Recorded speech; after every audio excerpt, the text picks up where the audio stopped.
carrying a no-hitter in the ninth in his hometown, leading the way to a shutout win. Last night, Max staked himself to a big lead, but couldn't stick around very long, and the Marlins came from nowhere to even the series.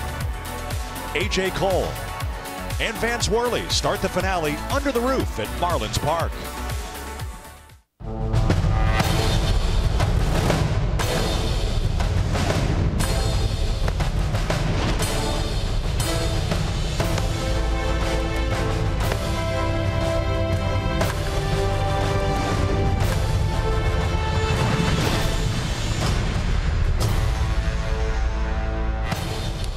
The Nationals are set to wrap up the first leg of this two-city trip. It's Game 3 between the Nationals and the Marlins here at Marlins Park. And these Nats fans hoping to see the Nationals bounce back from a tough loss last night, 7-6. Welcome inside the broadcast booth, Dave and FP. And what an amazing series this has been from Gio Gonzalez, his near no-hitter in Game 1. Last night, Max Scherzer's first big league home run. But then one warm-up pitch later, he's out of the game. Max is okay. We'll have more on that in a bit. But FP, it was a breakout night for the hit machine, Howie Kendrick. Yeah, started the night at 333, went 5 for 5, ended up at 353. So a big jump in his average last night. We talk about Howie being a professional hitter. What position does he play? Well, he plays a lot of different positions. He plays them all well, but his best position is hitter. That's his first time up. So 1 for 1, count it. And then there's his first tater as a Nat. That goes into the art thingy majigger out there in left field. So 2 for 2 with the home run, checks in with the tater. Here's his third knock, just a chopper through the hole. So you have a pull side homer. They're going to pitch you away. You take him away, then right back up the middle for his fourth hit of the day. He had 5 hits one time in his career previous to last night, and here's his 5th hit. So, like I said, 331 to 353, a big jump in Howie Kendrick's average last night. We love to watch him hit. And as far as the new acquisitions, he's right in line with Ryan Madson and Sean Doolittle and what they've done to the bullpen. And now for the Nationals, the latest new acquisition is here. Brandon KINTZLER will make his potentially Nationals debut tonight. He celebrated his 33rd birthday yesterday by trying to get here. Yeah, he's here. We're glad to see him. He's a ground ball machine. 54% of his outs this year on the ground. Who knows where he's slotted? Might be the 7th inning guy, might be the 8th inning guy, 9th inning. We don't know yet. He suits up for a ground ball situation. I know that. And there's your revised Nats bullpen. Looks pretty good to me. Well, and that bullpen could be heavily used tonight. Again, Max Scherzer going just 1 inning last night. They're going to need innings tonight from their starter. It's A.J. Cole. He's making his first appearance with the Nationals since May the 6th. He beat the Phillies last night, going 6. We'll see what we can do here in Game 3 against the Marlins.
by PNC Bank for the achiever in you.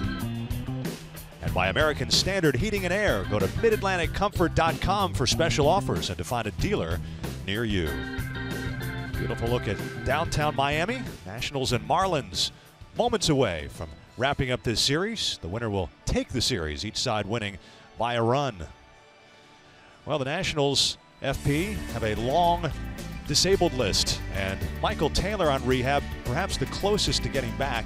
For these guys who are starting rehab or soon to be, how long on a rehab assignment before you're starting to feel comfortable? Well, it's different for everybody, and Dusty today said Jason Worth closer than Trey Turner at coming back, so we're looking forward to getting Jason back in the lineup. And it just speaks volumes of this ball club. 63-42, 13 games up with everything you're looking at right now. Shows you that guys are taking advantage of opportunity and getting the job done. I see Max Scherzer. It's going to see the chiropractor. Let's recap what happened for Max last night. Well, you remember the Tater, his first as a major leaguer, a 3-run shot. Looked like he was thinking about bunting, did the fake bunt, hit, home run thing. And high fives everywhere in the dugout. And he said his neck was hurting him before the game. He didn't feel right in the first inning. It hurt when he kind of looked over his shoulder to the left. He was having trouble on the mound picking up his target. So it couldn't have felt good on the swing. And then after the celebration, probably irritated it even more. And we're just glad that he said he's going to be okay. He's going to see a chiropractor. He said maybe you'll use some different pillows. It just puts a crick in your neck, and that's what happened. You can do anything before your game to try to loosen it up. Went out there, warmed up, felt okay to start the game. Kind of hurt myself turning left. First inning, I could tell I wasn't right. Hard for me to pick up the target was his quote today before the game. Well, the good news is he's certainly at least possible to be able to make his next starts. Nationals and Marlins are going to see a lot of each other over the next 5 weeks. They wrap up this series with A.J. Cole facing Vance Worley. Starting lineups and first pitch are next.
Vance Worley, the Marlins, will make his 6th start of the year, and he's getting set to go to work. We'll get this one underway. Time now to check the Nationals' starting lineup and batting order. Brian Goodwin back in the leadoff spot, and Howie Kendrick off his 5-hit game is going to bat second and play second. The day off for Daniel Murphy. Harper, Zimmerman, Lind hitting in Murphy's 5th spot, with Rendon, Defoe, Lobatone catching tonight. That's the 2nd start of the year for A.J. Cole. FP, they saw Vance Worley in the spring. He was with the Nationals down in West Palm. They did. They know Vance Worley. They know his stuff. They faced him when he was a Pirate, when he was a Philly. Last start for Worley was on the 28th against Cincinnati. Got the no decision in 4 innings of work. Gave up 3 runs on 4 hits. Marlins won that one 7-4. He threw 70 pitches in that game. So fastball, cutter, curveball, change. Cutter's his main pitch at 88 miles an hour. So Brian Goodwin will stand in to get this one underway. Under the roof, even though it's beautiful outside. Little humid.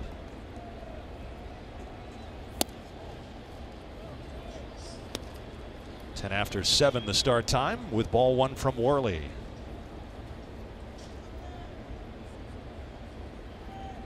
Sacramento, California native.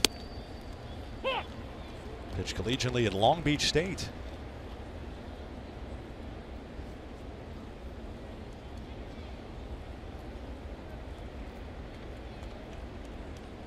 Goodwin had a hit and a walk last night, an infield hit.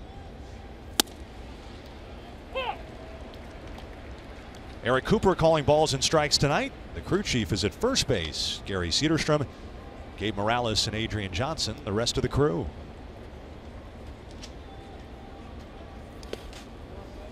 Bouncing in front of the plate with the curve. Eric Cooper has pretty big strike zone on my scouting report. It'll be high to lefties and righties and wide down and in to lefties and righties. That one left up. Crossing to the other side, Rojas throws out Goodwin for out number 1. Let's set that Marlins defense for you, FP. There they are, the Fish's defense. Ozuna, Yelich, Stanton in the outfield. Rojas, Dietrich left side. Gordon Moore right side. JT Realmuto behind the plate.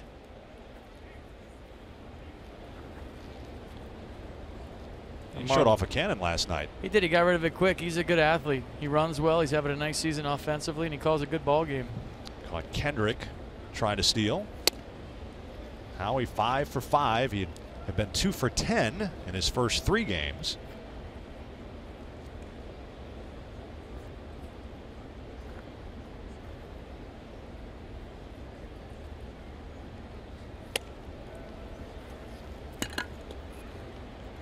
Kendrick is with the Phillies. He played 10 games this year at second base, had most of his time in the outfield, but his career he has been almost exclusively a second baseman. He's moved around later.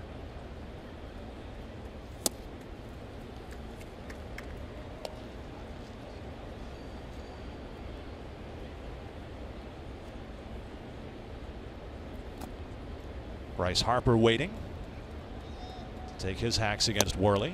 The 3-0 strike.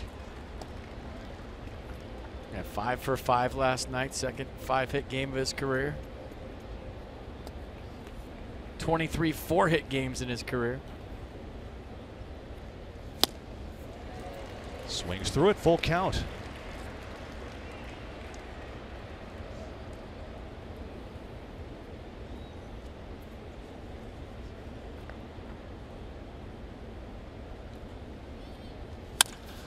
Up the middle, and Howie Kendrick is 6 for 6 in the series. All right.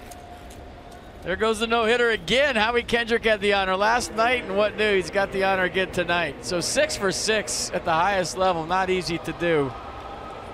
Stay hot, Howie Kendrick.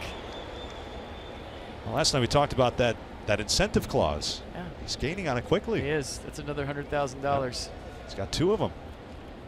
We're getting in. There goes no hitter. It's new incentive the players are putting in their contract for the Nats. The new guy's cashing in. Bryce went 1 for 5. His hit last night was in the 9th inning. And that one toward the middle. Rojas is going to race Kendrick, and they call him out at second and then out at first for the double play.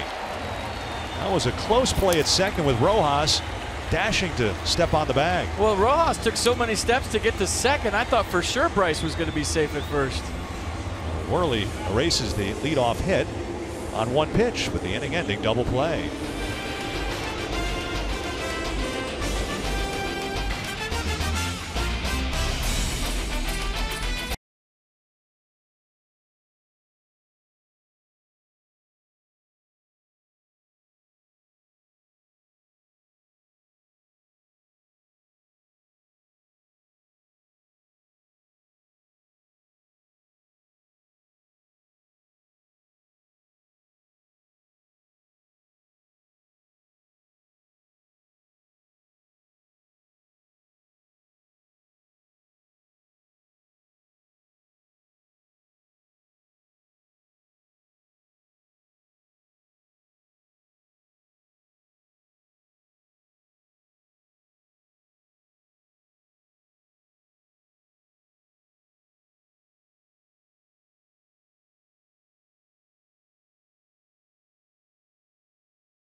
blown up Miguel Rojas right here, and there was no way this double play would have been turned. It was real close at second base.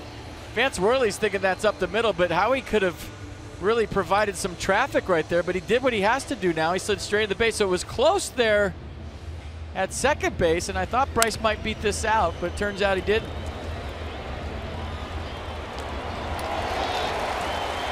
So A.J. Cole will face D. Gordon. First ball swinging and out of play. And there's the repertoire on A.J. Cole. Yeah, two-seam fastball 90, 92, slider 83, curveball 77, changeup 84. 2 runs on 8 hits over 6 innings. His last start against Louisville on the 26th. That one slipped. Good take by D. Gordon. Just a bit outside.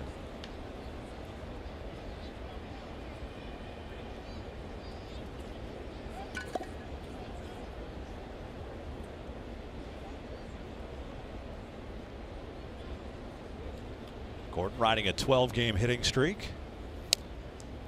And that's a couple getting away from Lobaton.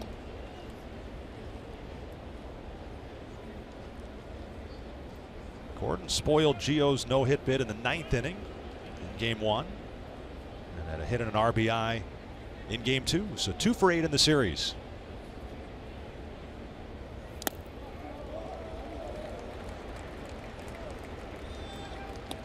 Key to beating the Marlins is keeping D. Gordon off the base. If you can keep him off the base, you got a chance. But a guy with 38 stolen bases, he's been caught 9 times. Do you take right here if you're D. Gordon? A.J. Cole hasn't been close yet. I think you do.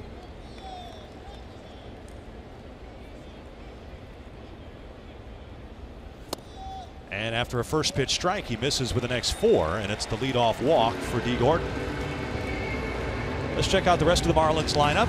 And after you get through Gordon, it's Stanton, Yelich, and Ozuna who had the big 3-run shot last night. And JT Realmuto, the 5th hitter, has been their hottest hitter since the start of the month of July. Dietrich, Moore, Rojas, and Worley, the rest of the starting 9.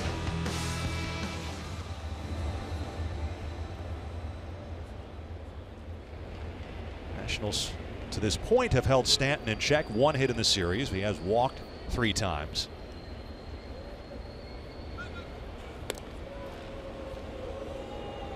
As FP mentioned, 38 steals for Gordon, 2nd in the National League.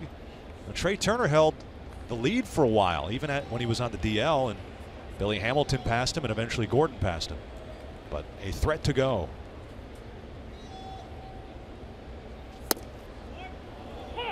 That's what A.J. Cole has to do to be successful tonight. Bottom of the strike zone all night long. And we've seen him pitch well. It's been move the fastball in and out, but it's been from the knees down.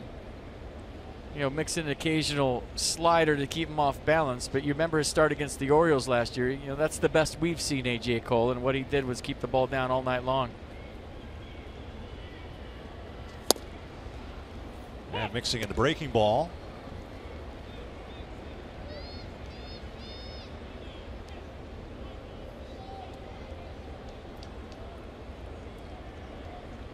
StatCast is powered by AWS. 13-foot lead for D. Gordon. That's pretty big. Usually see about 12.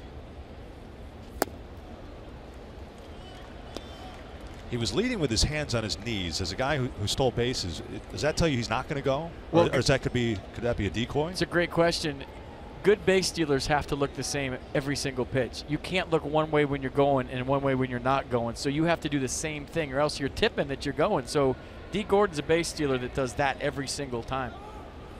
You can't have your hands on your knees one time and then not on your knees when you're going, because there's coaches in the other dugout. Chris Spire, Mike Maddox, Dusty Baker, they're all looking at D. Gordon before the pitch. So great base. I think Trey Turner does a great job of it. Trey Turner looks like he's going every single pitch.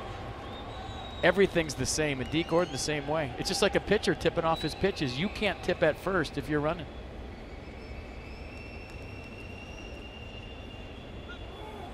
Cole trying to keep him close. And one guy in the Nationals dugout who helped D. Gordon a lot with his base stealing is Davey Lopes. They were together in Los Angeles. And Davey was one of the best as a player. But you'd be surprised, Dave. A lot of guys at this level change when they're going and tell everybody they are going based on their stance in their lead. Just missed with a 95. There's Davey. He's been back with the club for about a week. Guarantee he's watching D. Gordon.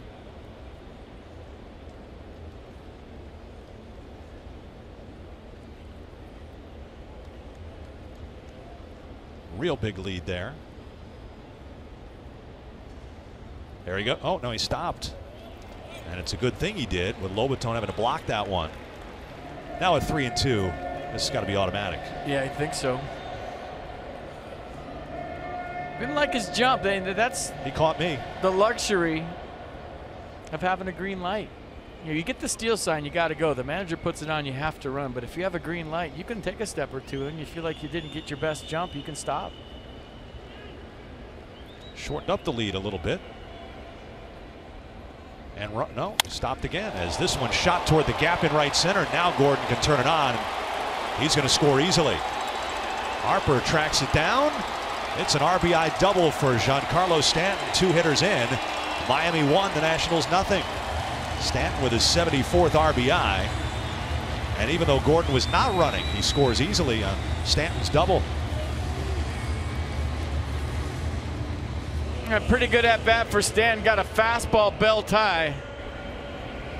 And those usually go in the seats with Giancarlo, but he inside outs it in the gap. RBI double. 1-0 Marlins. D. Gordon way too fast for any play at the plate.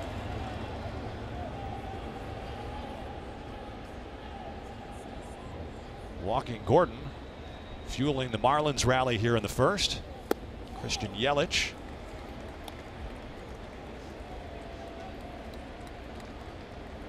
See his numbers in the series, just 1 hit. That was in the 9th inning in game 1 against Sean Doolittle. He went 0 for 4 last night.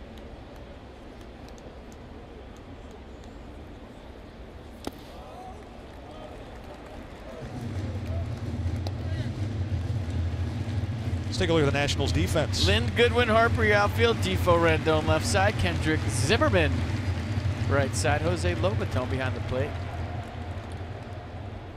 6 for 6 in the series.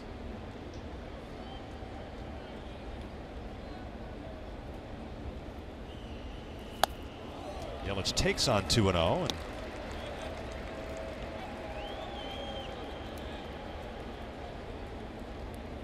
a rough beginning for AJ. Struggling to find the strike zone after that first pitch strike to Gordon. He had Stanton 0-2, went full. And now 3-0 to Yelich.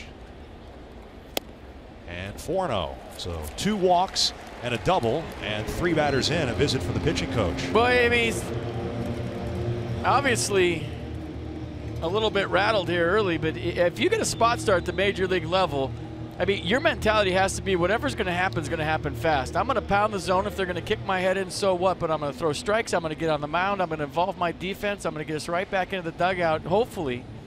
But, you know, to take 30 seconds between pitches and nibble and walk guys, I mean, right now that's telling me he's a little bit nervous. But when you get this opportunity at the highest level, you have to take advantage of it by doing one thing that you can control, and that's being aggressive. Right now, A.J. Cole's not aggressive. Well, and we highlighted the bullpen, and it's 8 relievers deep, but you had an 7 innings the bullpen had to chew up last night. So they're a little burned. You do have an off day tomorrow. They are in big time need of Cole to lock it in. Give them some innings. It doesn't mean you're going to have a bad outing. You could change it right now. Trip to the mound by your pitching coach. Hey, let's get in the strike zone, make a good low strike right here, make a good low pitch, get a double play, and get us back in the dugout.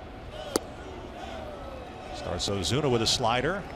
Ozuna had the big home run in the 5th inning that tied it up. He's having a career offensive year. He's done the damage with men on base and in scoring position. He's 1 shy of his career high in RBIs here on August 2nd. And he already has his career high in homers. A high strike on the slider.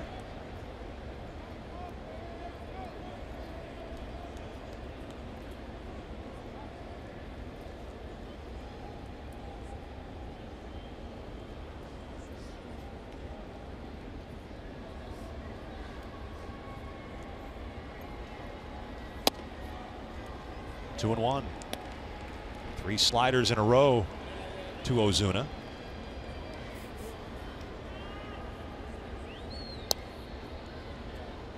He's been hot.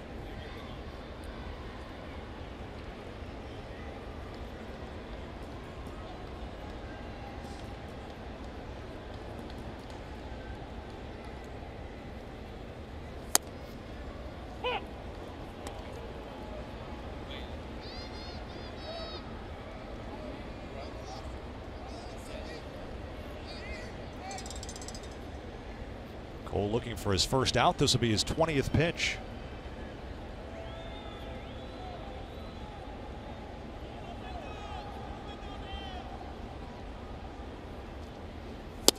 And he gets it. Got him looking. Is he looking slider there? Might have been looking in. Sometimes you just get fooled on the location you're looking at. So if you're looking in right there in Ozuna, dangerous place to look with 2 strikes. That could have looked like it was a foot outside. Good pitch by A.J. Cole for the first out here in the first. So hopefully he'll settle it in as he faces the catcher, Real Muto. As far as A.J. Cole's season, it's his 3rd time up with the Nationals, yet it's only his 2nd appearance. He was up for the start in May against the Phillies when he pitched the Nationals to a 6-2 win, going 6 innings, giving up a run on 6 hits. And he was set to start against the Orioles 5 days later. That game was rained out, and so his turn was skipped and he was optioned. He was called back to serve as a long man in June and was up for 5 days and did not appear in a game.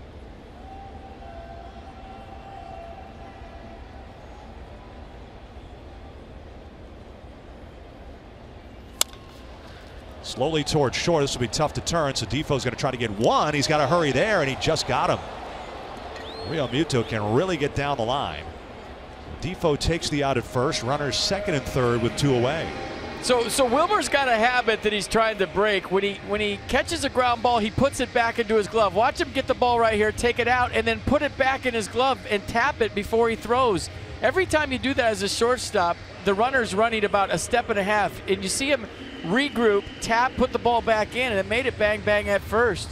Once you take that ball out as a shortstop, ideally it's in your hand, you throw it. Wilmer, every time he catches it, puts it back in his glove, and it makes it a play a lot closer at first base than it should be.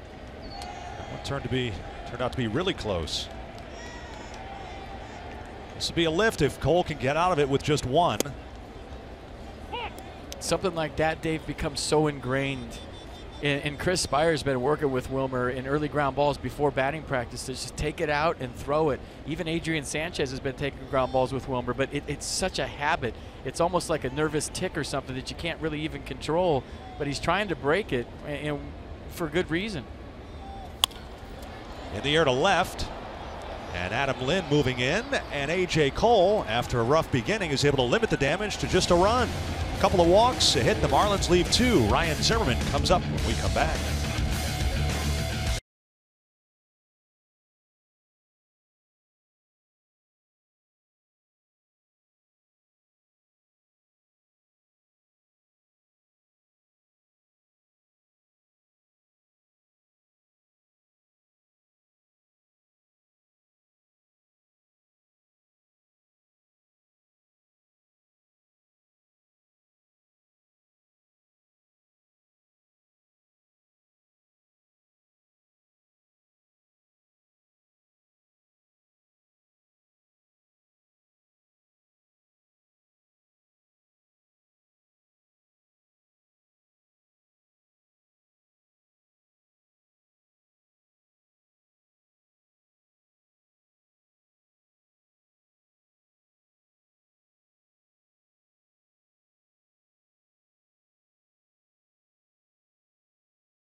Brought to you by Miller Lite.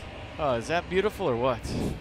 Marlins got one in the first. Ryan Zimmerman will lead off the top of the second. Let's take you inside the numbers, brought to you by Jeep. And the Nationals have fared very well early in games. They had the 6-run second inning last night. The Brewers have done better over the first two. Second inning, middle of the order. For Dusty Baker, it'll be Zimmerman, Lind, and Rendon.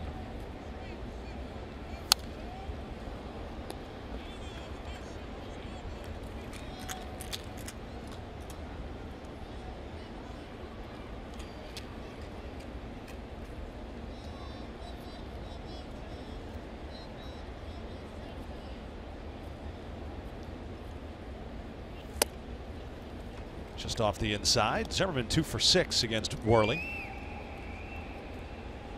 The ball's hard in this series, nothing to show for it.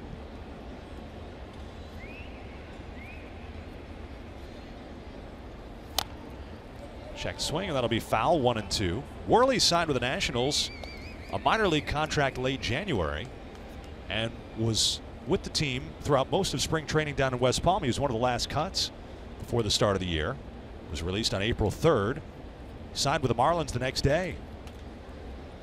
Opened the year at AAA New Orleans with 8 starts. And he got him looking. First strikeout for Worley. Mercedes-Benz on the pitch cast. Show you a strike here from Worley. Watch him turn his back to Ryan Zimmerman. There's a lot of deception in his delivery. He'll show you his numbers and then the ball comes out late. And the one thing you know about Vance Worley, the guy's a pro. He's going to compete. He's going to fill up his strike zone and go right after. He doesn't mess around.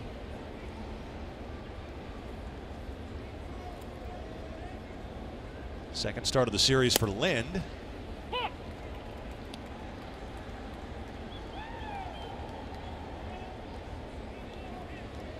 first saw Worley late 2010 with the Phillies. He was drafted out of Long Beach State. 2011, his best year. He went 11-3 on that outstanding Phillies club, the last of their championship run in the NL East.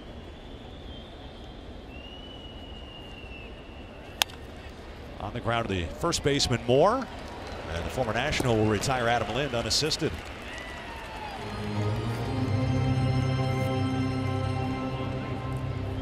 Let's take a look at some Nationals game notes. Nationals, we mentioned that 6-run inning. They've done that 9 times this year. Have to pitch Harper all the way to strike 3. He's been dangerous on strike 2. And as Anthony Rendon comes to the plate, how about a 390 clip over the last 3+ weeks? How about he's hitting .548 on fastballs this month, 23 for 42 the whole month of July into August. I was going to say, that was a lot of at-bats last night. Yeah, he had 42 at-bats last night. It was a long game. You know, in baseball world, you don't know what day it is. Yeah, let alone what month it is. Let alone what year it is.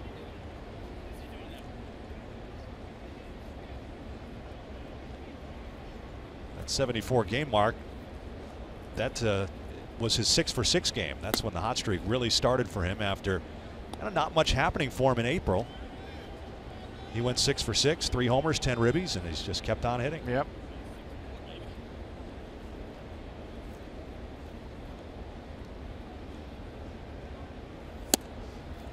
Two and one.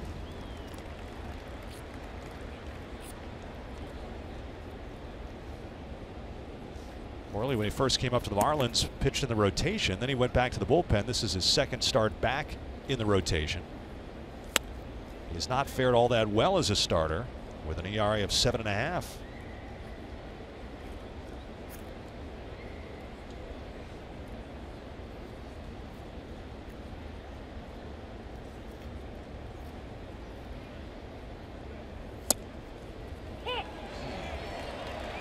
I mean, you just put 3-2 on the board every time Anthony Rendon hits. He's averaging 4.5 pitches per plate appearance against right-handed pitchers this year. That's first in all of baseball. So you want to speed up pace of play, just put 3-2 on the board before he hits. I think Anthony wanted to put 4-1 up on the board. Yeah, that was a ball in his mind. And he goes to the same spot. So a couple of strikeouts and a 1-2-3 inning for Vance Worley. J. Cole back to the hill. He's trying to settle in.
Earlier on today, this after he had to leave his start last night after just 1 inning with a neck spasm. Max saying from here he's going to get a chiropractic adjustment and take some anti-inflammatories.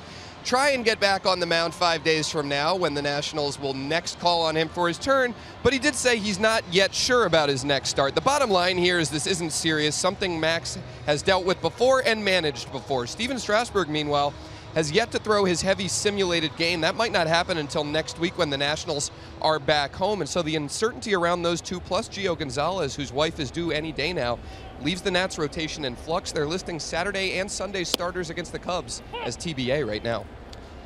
Thank you, Dan. The Coons.com sideline report: over 2 million vehicles sold and counting. And right now, the only starter listed is for Friday's game, the first game. That's Tanner Roark. And so, FP, there's going to be a lot of purple in the stands for that one. Wilmington, Illinois. Wilmington, Illinois. Yep. And Tanner was originally not going to pitch in that series, but when Friday's game was rained out against the Rockies, he pitched Saturday. That slots him to go on Friday, and that's why Cole is in this one, as the Nationals needed the spot start. Facing Tyler Moore, the ex-Nat, who's getting his second start of the series.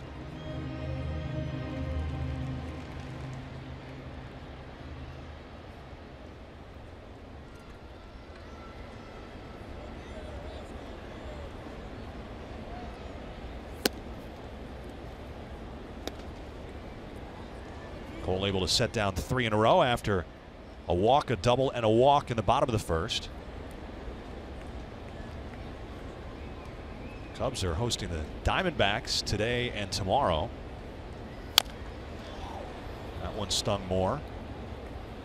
Nationals are going to get Kyle Hendricks, John Lackey, and John Lester in that series. They faced Lackey and Lester in D.C.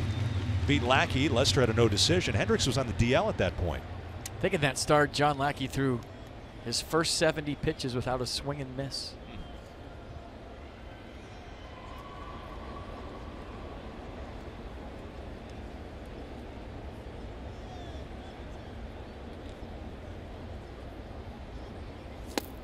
He got him. Third strikeout for A.J. Cole. 3 of the last 4. Starting to relax a little bit. Be more on attack mode, but that's a good slider from AJ right there. Tyler Moore over the top, down and away, made him aware of the sinker in, went slider away for the punch out. Nice pitch. Second strikeout for AJ. Now the number 8 hitter, Miguel Rojas. His triple in the 3rd inning. We got the Marlins comeback started. 6-0 down. They would win 7-6.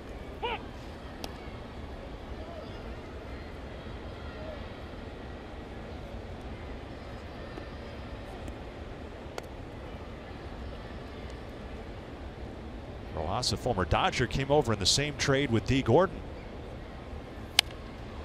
Popped him up. This one is not going to be playable.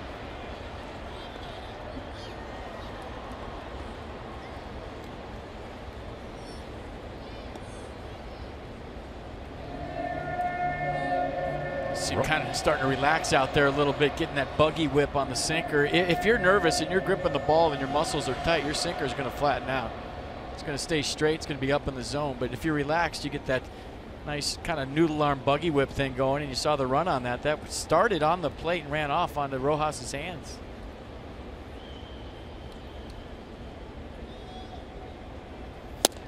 And that was nasty to the outside, where Lobaton was set up. So back-to-back strikeouts to begin the bottom of the second.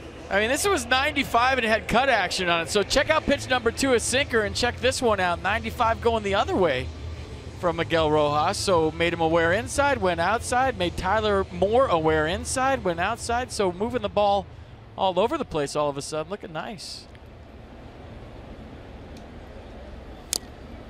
Vance Worley got prepped for this start with a pinch hitting at bat last night. Old school, no gloves. Yep. Grounded out as a pinch hitter in the 6th inning.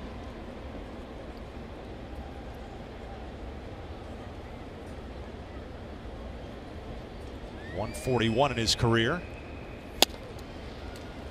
That had tons of cut on it too.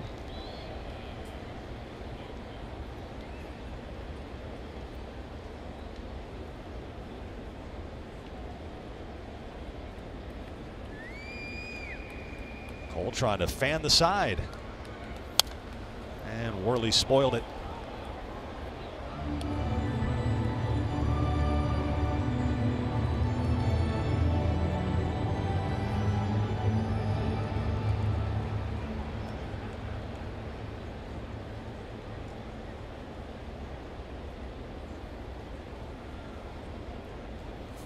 And he got him, so he does fan the side. Moore, Rojas, and Worley. Mazda due up, Wilmer Defoe batting 7th. Nationals trying to get it going, trailing 1-0.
University of Maryland, University College. We go back 7 years ago today. The Nationals were in Phoenix, and Pudge Rodriguez hits his 300th career home run as a catcher in the Nats' 3-1 win against the D-backs. It was his 307th career homer overall. He would finish at 311. And congratulations to Pudge, as he was enshrined into the Hall of Fame last Sunday, the first Nationals player to be enshrined in Cooperstown. Pretty good names on that list. Wow. Soak it all in. I enjoyed my time with Pudge here. He was nothing but professional to me and my family. Just a great guy. It was fun to see him go in the hall the other day.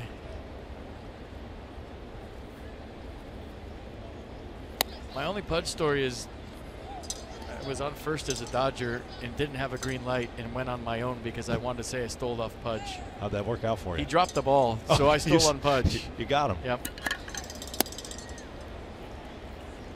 Davey Johnson said, "What are you doing?" I said, "I just wanted to say I stole the base off Pudge."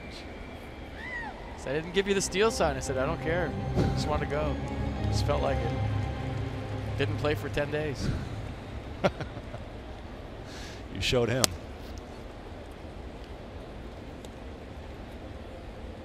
Wilmer 1 for 8 in the series, but over his last 20 games at .361.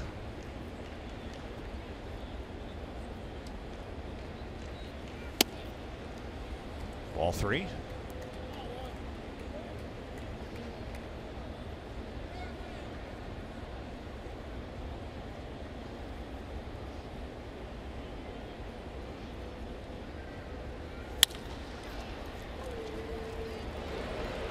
Rojas, close play, default hustling, and he is out number 1.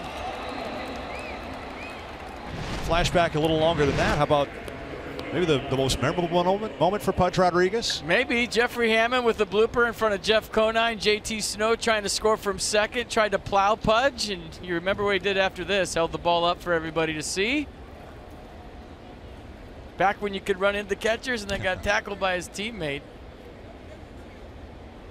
Yeah, I would say that's his signature moment. The Marlins would go on to beat the Cubs and then the Yankees to win a ring for Pudge. His last game as a player was with the Nationals in Miami. It was the last game at the old ballpark. That's right. Last day of the 2011 season. Caught Steven Strasburg that day and the Nationals win. Boy, I miss that ballpark, said nobody ever. Pudge was part of some pretty special moments with the Nationals, catching Strasburg's debut. 2010. Lobatone toward Gordon.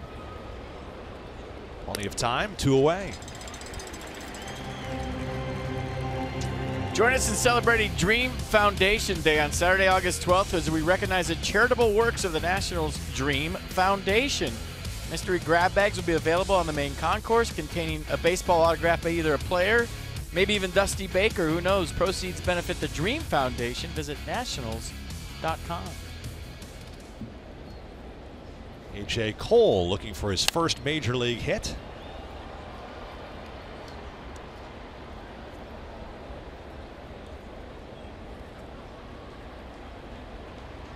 Two at-bats this year.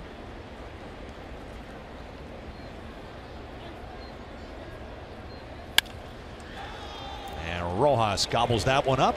3 ground ball outs. Vance Worley, very efficient start for the veteran right-hander. Marlins up by 1 after 2.5.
Marlins Park.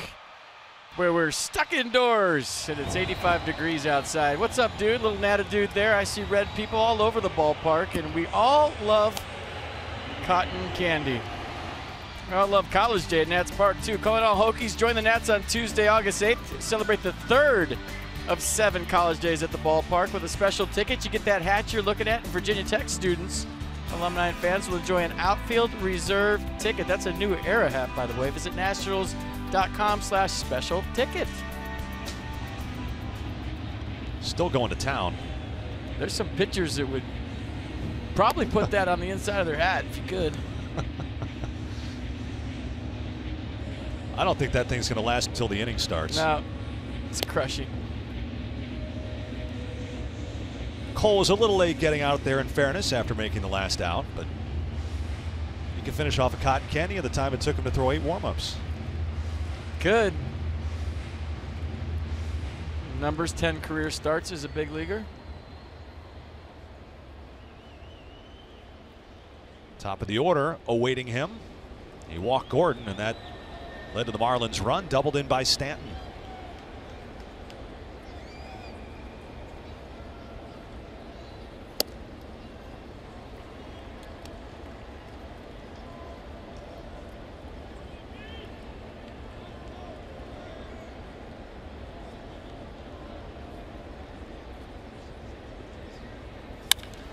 Toward the middle, past the diving Defoe, and it's a 13-game hitting streak for D. Gordon.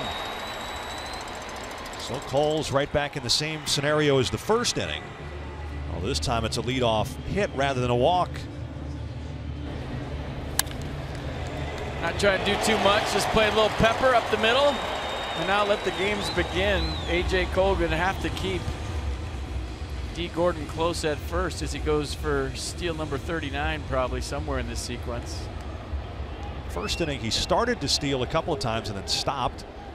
And then he trotted home on the Stanton gapper to right center.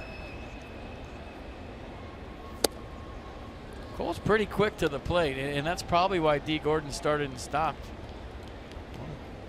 It's a pretty good job. Normally you see a lot of the tall, lanky guys. It can take them a while to gear it up and get it home.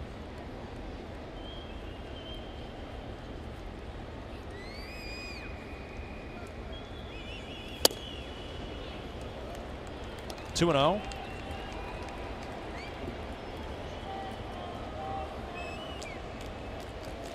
Stanton had a huge month of July with 12 home runs. Did not win Player of the Month, though. That went to a guy the Nationals just saw, Mr. Arenado with the Rockies. Got in on him. 2 and 1. So that's the question with a closed stance. We've seen Giancarlo with this stance in the series. Can you get to the inside fastball when you're closed off like that? And check this out. A.J. Cole with a 93, 94 mile an hour sinker, and he couldn't get there. That's a 2-0 count to a guy that hits the ball far. He's geared up for fastball, but with that closed stance, you wonder, can he get to that pitch?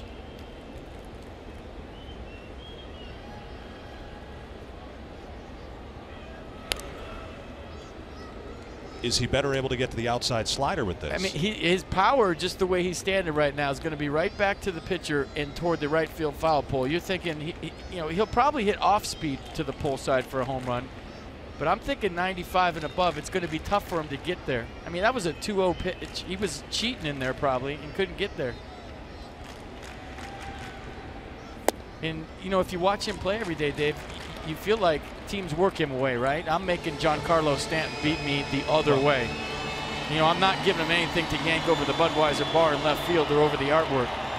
So that stance probably is an adjustment he's made based on the way opponents are pitching him.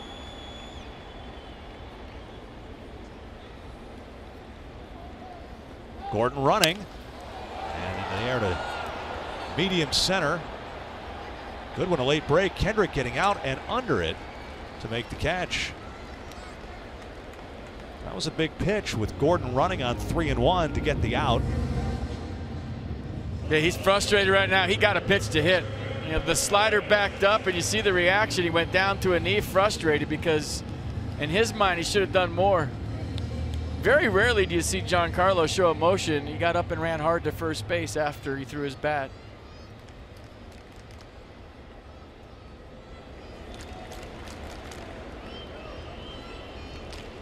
Yelich drew a walk on 4 pitches in the first.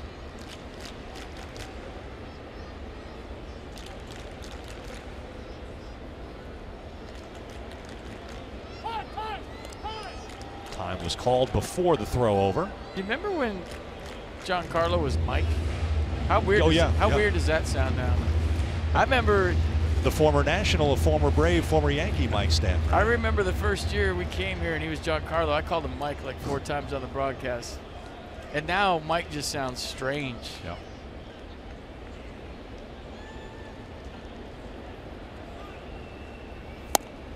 I like Giancarlo way better than Mike.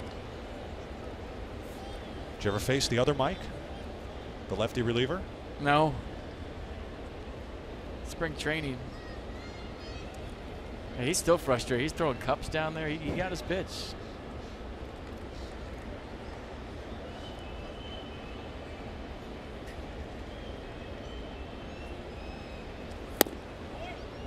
Just missed.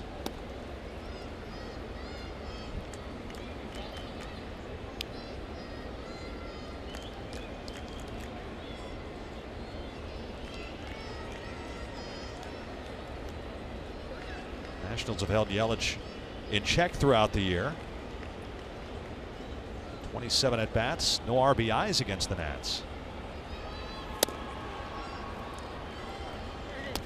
Yelich ahead here.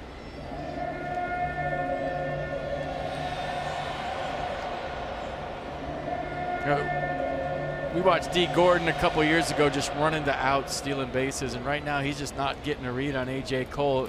I mean, he might have something going with the tempo here, but that's just kind of the maturation of D. Gordon as a base runner. He used to just run the run, didn't know when to run, and got thrown out all the time. Now he's running, swing and a miss. Lobatone's throw is too late. Stolen base 39 for D. Gordon. Pretty good jump by D with a big lead. And doesn't even look back. He just got his eyes on the base. He's going toward it. He's hoping the ball's not put into play. It wasn't. Might have been in trouble if Yelich put it in play, but that's what base stealers do. They just go straight. They don't look in.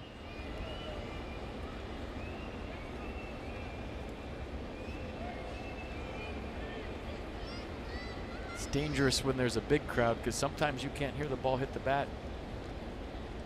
Not a problem here. No, you can hear it. I need to cover your ears, it's so loud.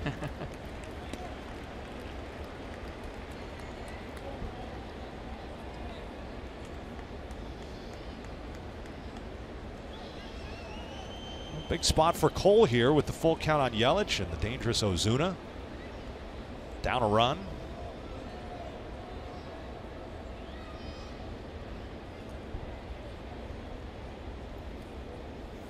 And he lost him. So Yelich has been up twice and walked twice. That's the 3rd walk for AJ. Top of the order has given him some difficulty. That's not a bad walk. Instead of fighting your way back into a count against a left-handed hitter with a runner in scoring position, just, you know, you got an open base, you got a double play, you're a sinker ball guy, and you're hoping to get Ozuna on the ground right here. So why fight to get back in there where Yelich is looking to do damage? Walk him, face the next guy. It's not a bad walk. From Marlins Park here in Miami, Dave Jagler, FP Santangelo, Dan Colco. Game 3. Winner takes the series. Nats took the opener 1-0, and the Marlins game 2 7-6. Clubs are off tomorrow. Cole got Ozuna looking in the first inning, and that was a big out. Helped him get out of a jam after having given up 1. And he's right in the soup again.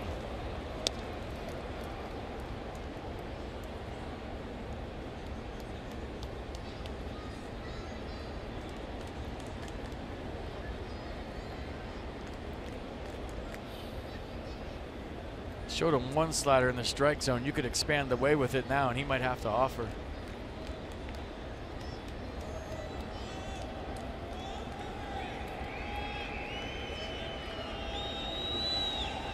Kendrick's trying to keep Gordon close over there.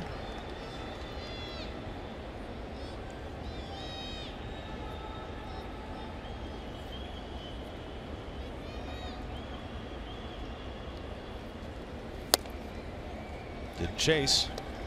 It's so hard as a second baseman when you have an elite base stealer on second to keep him close and to still get your range as the pitch is made to the plate. So in essence, you have to be a first baseman, jockeying back and forth, keeping him close to second, and then retreat as the pitch is on its way so that you get range to turn a double play. And that's what Howie Kendrick's doing right now.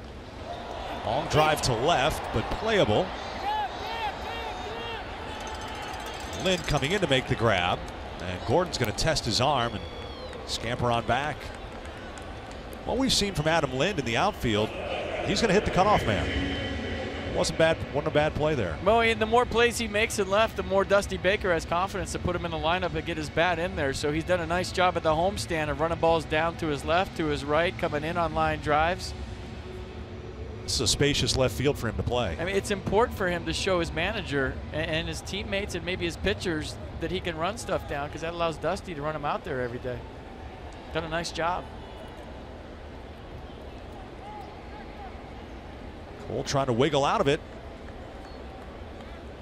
Real Muto tapped to short his first time.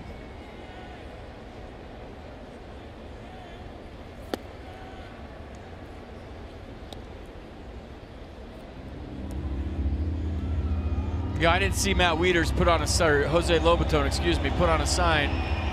But this is a case where if both guys go, you got a better chance at Yelich at second, because he's not going to get a good as jump as D. Gordon. He's watching D, and he'll be a step behind.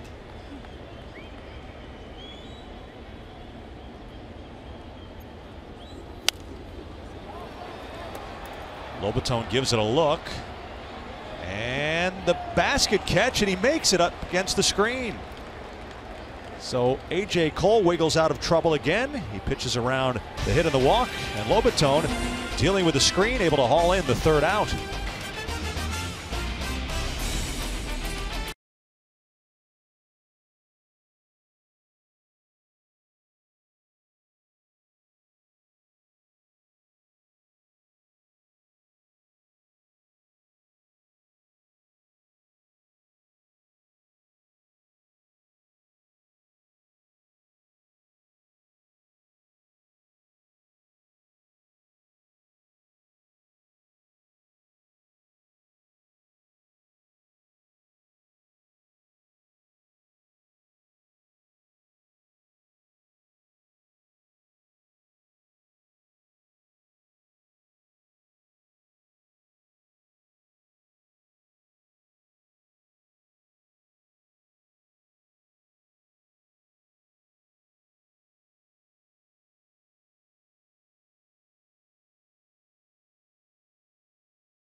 Particular about the type of bat that they use, the size, the weight, the model, the type of wood that it is. And we know next to nothing about each particular ball player and how they go about choosing their bats. So I figured let's learn a little bit about these guys and the wood that they use. I start with Brian Goodwin, who told me the other day he uses a maple bat, model DJM7, 33.5 inches, 32 ounces with no cup at the end of the bat. He said he has no clue whose model this originally was, found it about 2 years ago playing winter ball, just trading bats with teammates.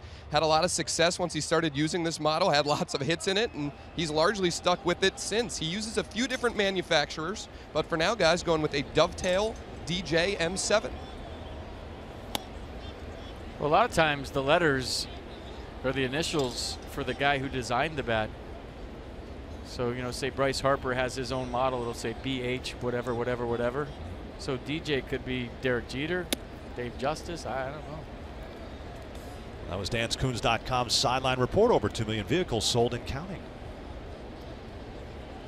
I can't wait to see one that says Masson Dan 210 on it. Shorten it to MD. Yeah.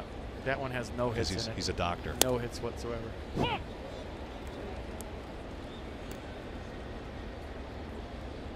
Well, this is a time of year, August and September, where you'll see guys go to lighter models.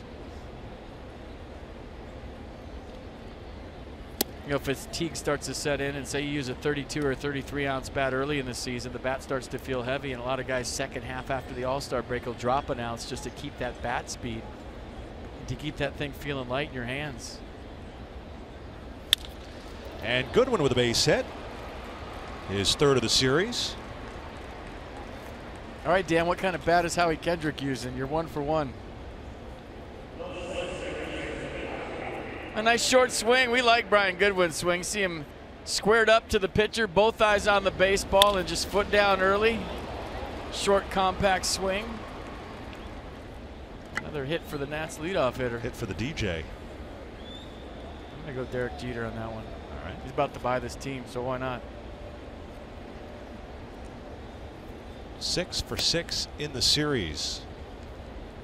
Howie the hit machine.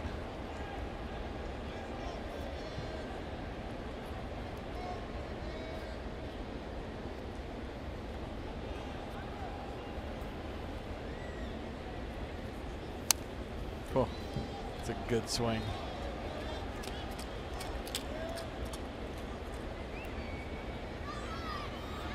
Kendrick playing second base. Dusty Baker said that he gave Daniel Murphy the day off. He felt his bat was slowing a bit. Murphy was 12 for 22 against Worley, but Dusty ignored that and said, you know what, he needs the day. Showing bunt, that one up under the chin. Yeah, Dusty's more concerned about how a guy looks. Yep. Than the history. Than the history. If your swing starts to look underwater and you're not feeling good at the plate, or maybe something's bothering you, it doesn't matter what the computer sheet says. You need a day, you need a day. What are the odds? You get tomorrow too. Yeah. So 2 days off. back to Worley. And Gordon, did he come on the bag? He did. The throw to first, not in time. A little traffic jam as to who Worley was throwing to. That was an athletic play by Gordon to lunge high to get it and then come down on the base. I think Worley probably should have hit the shortstop. Take a look at it. Yeah, sidearm got underneath it, and that's just, I think, lack of communication between the middle infielders. Before the pitch, you'll see the shortstop turn around and point at who he's got on a double play. I didn't see who Vance Worley pointed at, but D. Gordon may be going for the ball initially. Just let his momentum take him to the bag, when if it was Rojas, they might have turned the double play. That's probably where it should have gone, right? Yeah.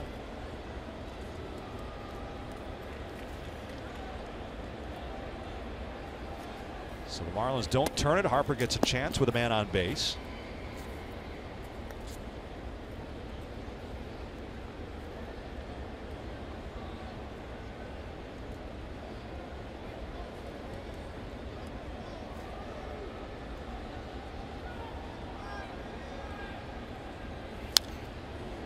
Fouled away, 1-1. Let's go inside the numbers, brought to you by Jeep. The Nationals talk about exit velocity and hard hit percentage. They're second in the league to the Tigers. So 37 times they've hit a ball 95 miles an hour or more. 37% of the time, excuse me.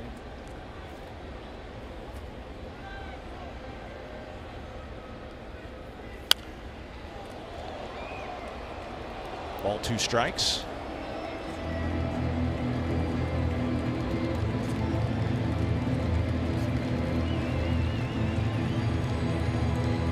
Zimmerman on deck. Nationals down a run here in the series finale.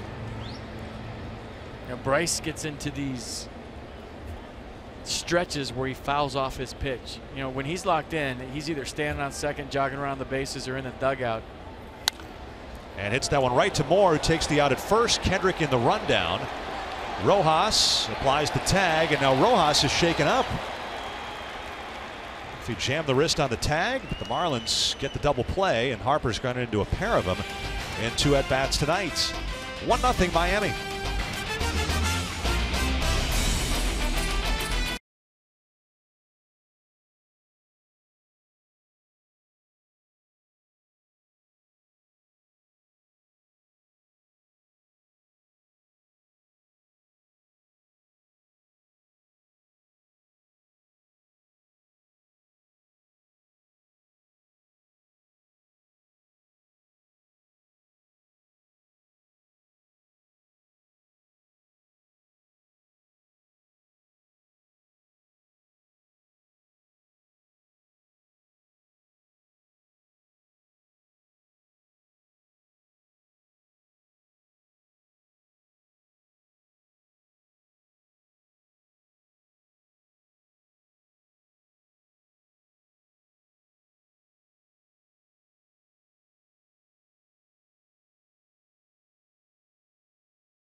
Drive RAV4 Toyota. What drives you? Visit buyatoyota.com for great deals. Beautiful night in Miami. The weather's not been that nice since we've been here, but today was perfect. Today was nice. Finally got to see that big yellow thing in the sky. Last night the streets were flooded around Marlins Park trying to get here. The tropical depression. It's raining buckets. A.J. Cole gave up one in the first. Pitched out of trouble in the third. And starts Dietrich with a ball.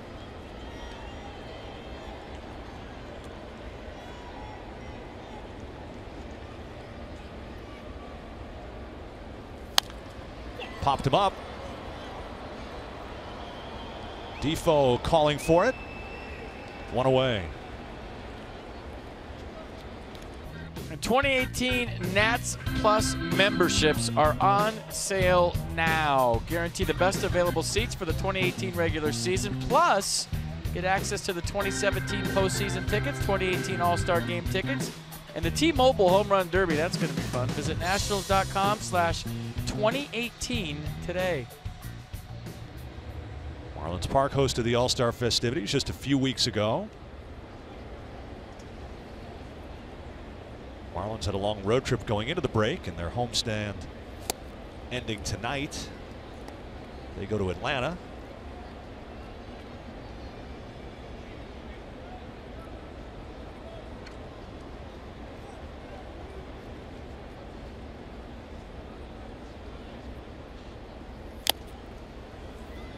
More through the high fastball.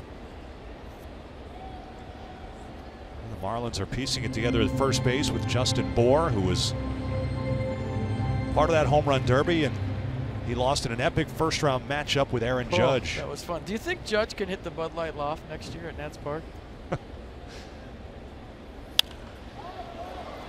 you think he can hit the roof with a pop-up? That's close. Who's going to take it?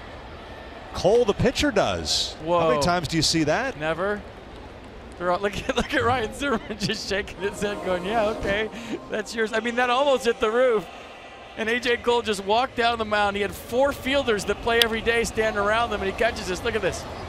And Jose Lobaton's going, all right, big boy, you want it, you got it. Take it. And look at Ryan. He just started shaking his head like, all right. Those of you that don't know, that's the last guy you want to catch it. No offense to pitchers, but I'm sure they'll hear this and get upset. But yeah, that's the last guy you want to catch it.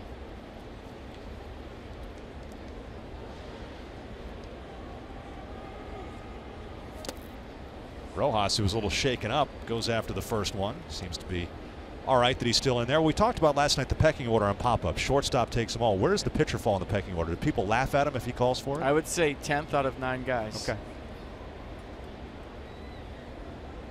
So ignore him, in other words. Yeah. I mean, he cut right in front of him like he was cutting a guy in line. Well, I think Jose like he was hungry. And well, nobody lets Anthony Rendon catch pop-ups. We've documented that regularly. So he's out. Wilmer looked at Jose Lobaton. I think Ryan thought Jose was going to take it, and then he was, AJ was the tallest. He was closest to the ball. He boxed him out? He got the rebound? Yep.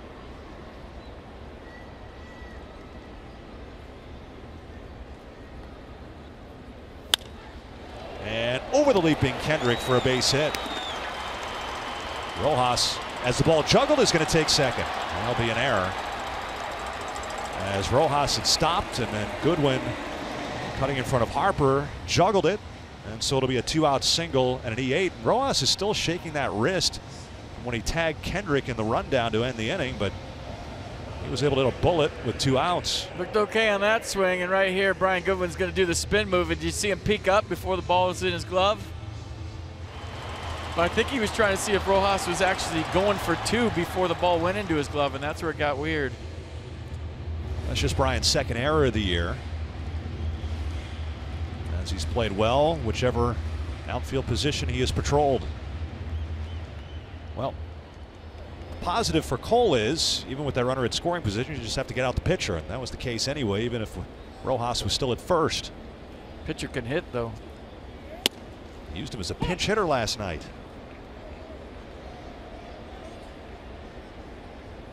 64 pitches for AJ, 38 of those strikes. Much better ratio after that struggling first inning when he was under 50% strikes.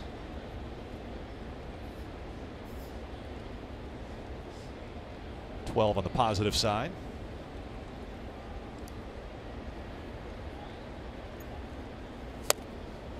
Strike two.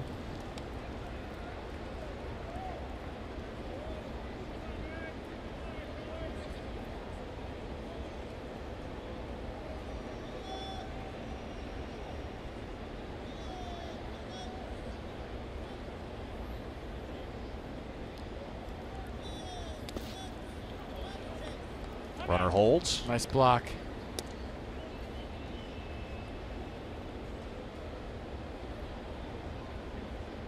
Runner on second, 2 outs. See?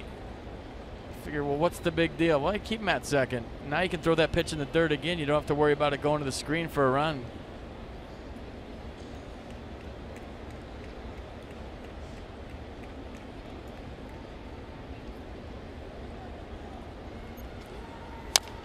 Back to AJ. And the side retired. So hit an error, a man left. It'll be Zimmerman, Lind, and Rendon coming up as we head to the 5th.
Better than normal. Last night, nobody could get here because of all the flooding. 1-0 Marlins as we go to the top of the 5th. Washington, D.C. Lexus dealers will donate $250 to the Children's National Health System for the first 200 home runs hit by the Nats this year. Lexus, experience amazing. See you trying to channel one right here, boys. How about Max's first tater ever last night? He got the ball back, I heard. And the exchange was a bullpen autograph ball. And then the guy was on Twitter today that actually caught Max Scherzer's ball, trying to see if he could get more. That guy right there. See what he is on Twitter. What do you mean? He was trying to negotiate more? Yeah, through it's a little late for that, isn't it? Through Twitter, he was trying to get some more stuff. Dan, what do you have on that?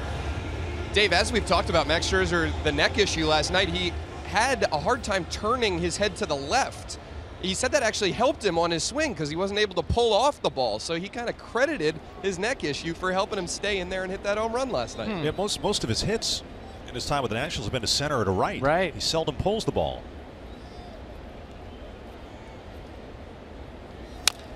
Well, I'd rather see his neck well and him strike out 12 than go deep. But it was fun.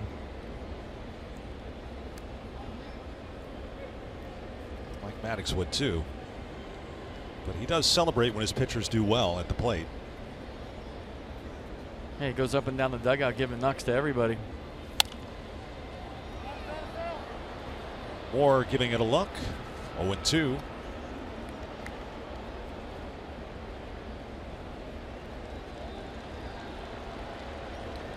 So the art of the deal, when you have the ball, that's when you negotiate. Right. Not the next day. Yeah, you lost your leverage. Yep. And the ball. The ball was your leverage. Yeah, once you give that baby up, you're done.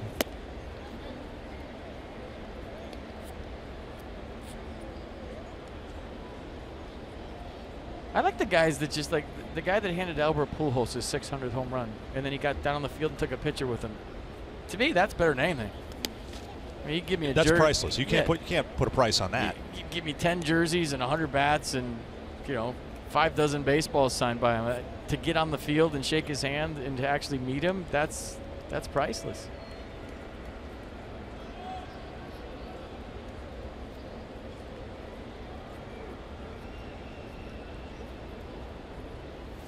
And for the second time, Zimmerman caught looking on a fastball.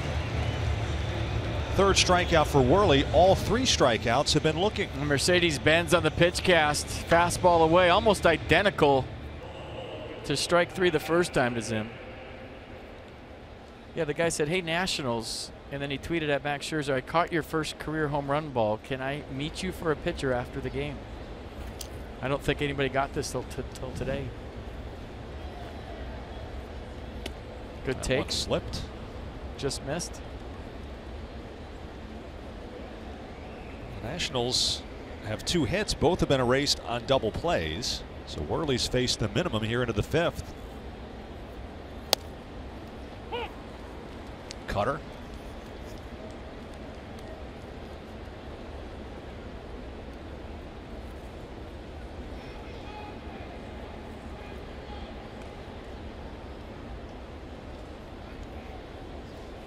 A lot of people asking me on Twitter, why can't pitchers catch pop-ups? Because they never practice. When do you ever see them practice catching pop-ups?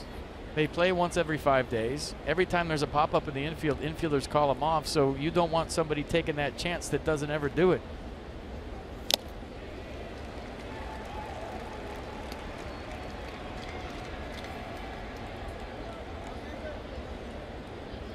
AJ boxed out his catcher to get the out in the last inning.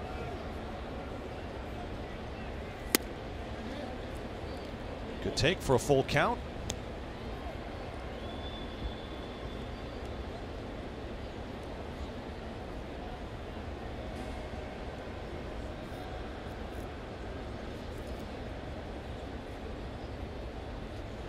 Three and 2. And Gordon ranging makes the play.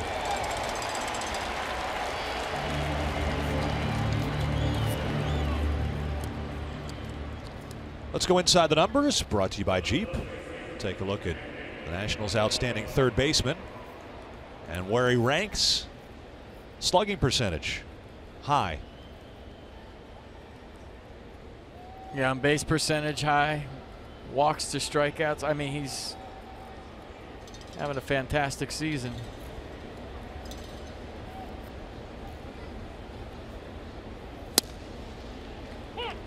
Worley caught him looking.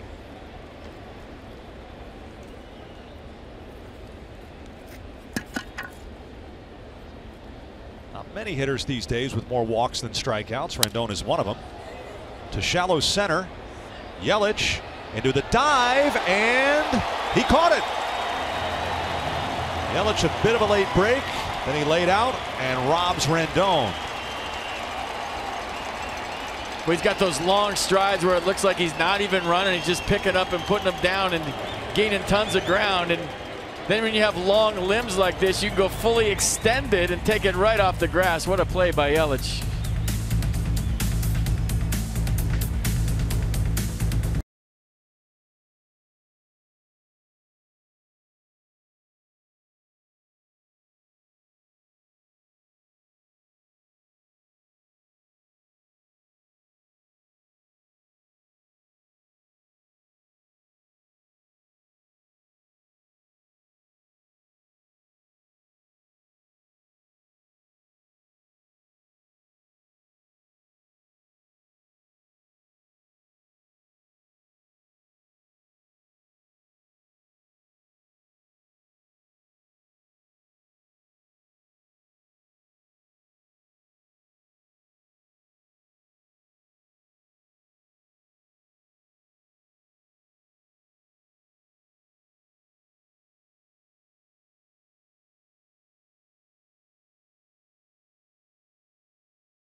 He reminds me of a former Dodger, Sean Green.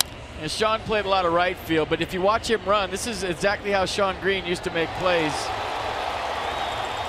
You know, just stretched out, long strides.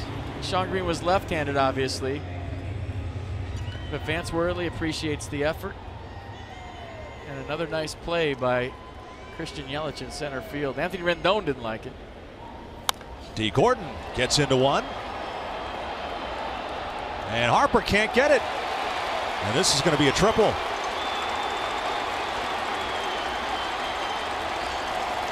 So D. Gordon on the first pitch in the bottom of the 5th inning sends one over Harper. And his 5th triple of the year. I think he was lost, didn't know where he was, and definitely didn't want to run into the wall. He took a peek right there, and then he feels the dirt and just stops. It looked like he had a beat on it from where we're sitting. He was going to run it down. And I think he might have just misjudged the wall and thought it was closer than it was. He's had a strange night so far here with the double play his first time up. Now that, D. Gordon easily into 3rd. Well, Gordon has been Cole's nemesis. A walk and a run scored in the 1st, a single, and now a triple. And the Nationals having to face Stanton.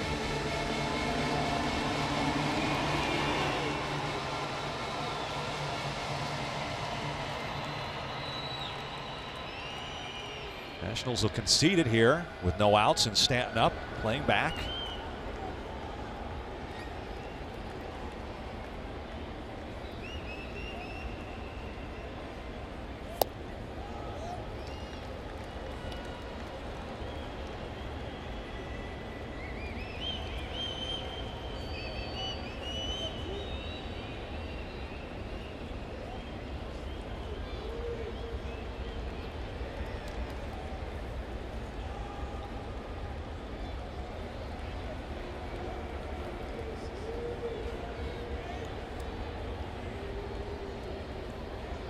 Cole's last start at AAA, he threw 107 pitches over 6 innings. That was a week ago tonight. Try to bust him in. Didn't get it. 2-1.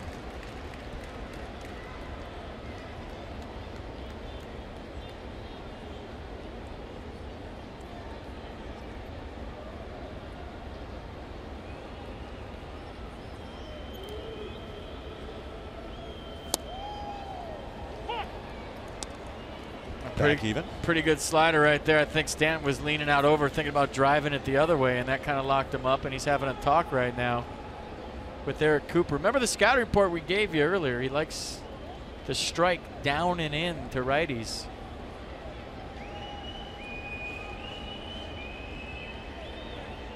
And that one was borderline in. Cole got the call. Looks like they're going to go away. And that just missed.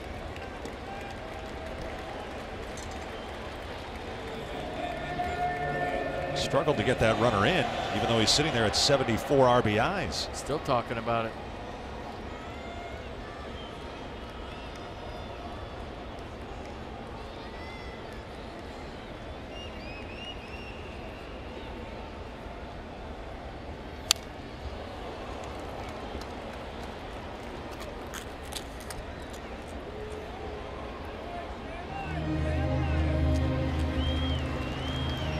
Yelich on deck.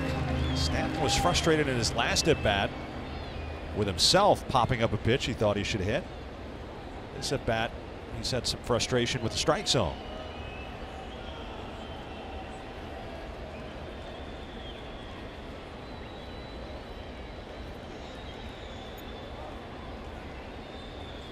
Got him. A breaking ball down and away, and again Stanton showing more emotion. Big strikeout for Cole, his 5th. I think he let that front door slider get to him and affect the rest of his at-bat, if you want my honest opinion. He talked to Eric Cooper for 2 pitches after. A nice pitch by A.J. Cole down in the zone. Stanton, seeing the infield back, thought it was a free RBI and tried to expand his zone in a 3-2 count. All he had to do was put it in play. And hitters will do that, even the best of them sometimes. They'll let strike 1 or strike 2 affect their whole at-bat. Yelich 2 times up, 2 walks.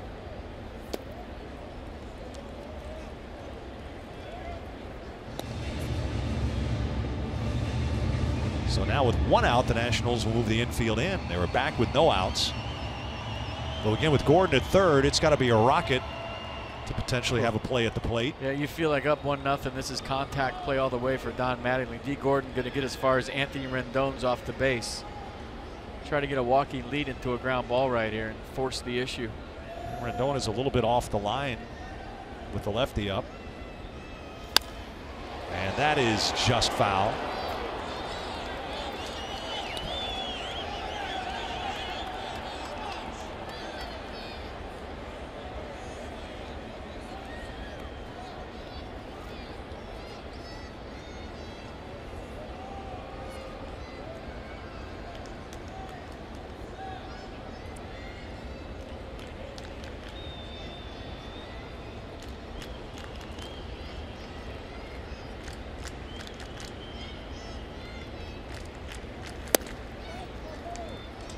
Two and one.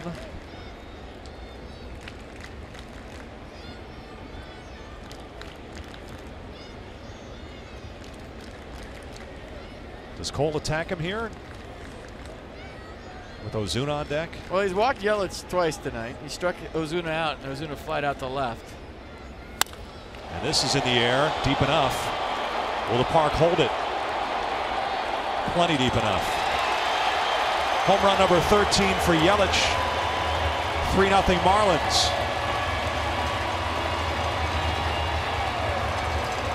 He went after him, and Yelich made him pay.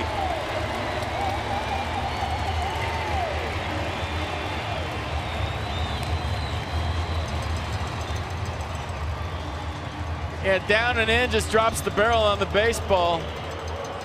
Ideally, he wanted to pull a grounder to Ryan Zimmerman. I guess in a perfect world, he was pitching for a strikeout, but he had a base. He walked him last time up to get to Marcell Ozuna, or it seemed, and this time, nice piece of hitting by Christian Yelich. So make a great play in the outfield, steal a knock away from Anthony Rendon, then hit a 2-run tater to put your team up 3-0. He's had a pretty good 5th inning. My whole point the first time Yelich was up, fighting to get back into the count with a right-hander on deck. Right there, AJ fought to get back into the count and paid. Wasn't a bad pitch, but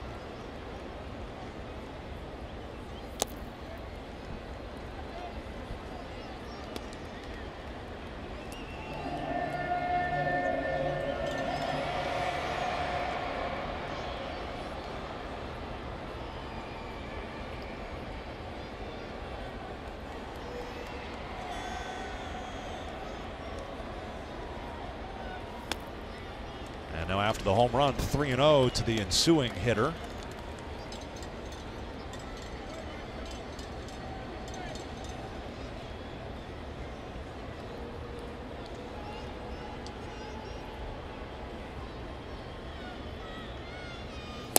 And that one not close. It's full 4th walk.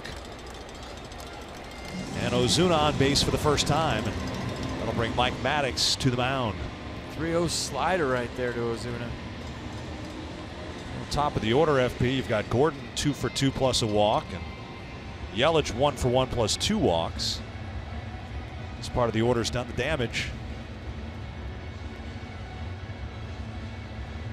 Yeah, first 3 hitters after that. AJ Cole's been nice. I mean, if you told Dusty Baker if he could get through 5 or 6 innings, giving up 3 runs tonight before this game started with Vance Worley on the mound and the way the Nats have been swinging the bat, I think Dusty might have taken that. Yeah, the Nationals, since the 6-run inning yesterday in the 2nd, have gone 12 innings in a row without scoring. They were blanked by the Miami bullpen over the last 6 innings last night, and Worley has tossed a 2-hitter at him over 5 here tonight.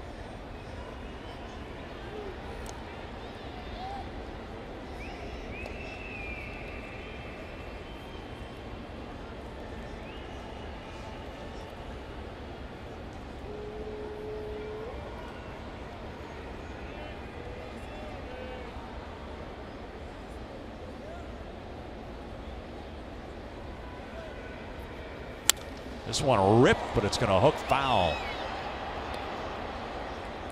One at 91, and Realmuto was all over it.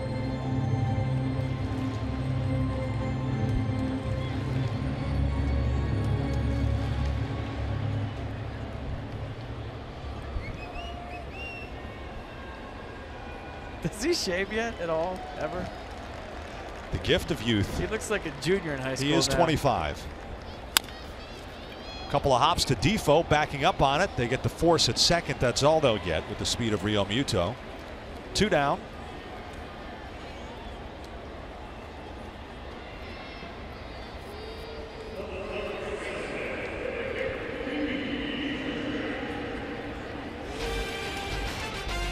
The Nats Road Ahead is driven by your local Chevy dealers. Visit ChevyFirst.com. And the road ahead takes us to the Windy City. The Nationals will head there after the game tonight. Enjoy a day off tomorrow, and then 3 matinees with the Cubs. And then they'll welcome the Marlins back to D.C. to open a 4-game series next week.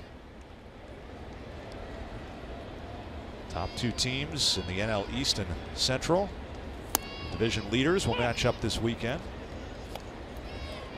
4-game series in June in Washington was split. So the winner of that series will take the head-to-head. It's got to be the marquee matchup this weekend, and you wonder if maybe you get caught looking ahead to that a little bit.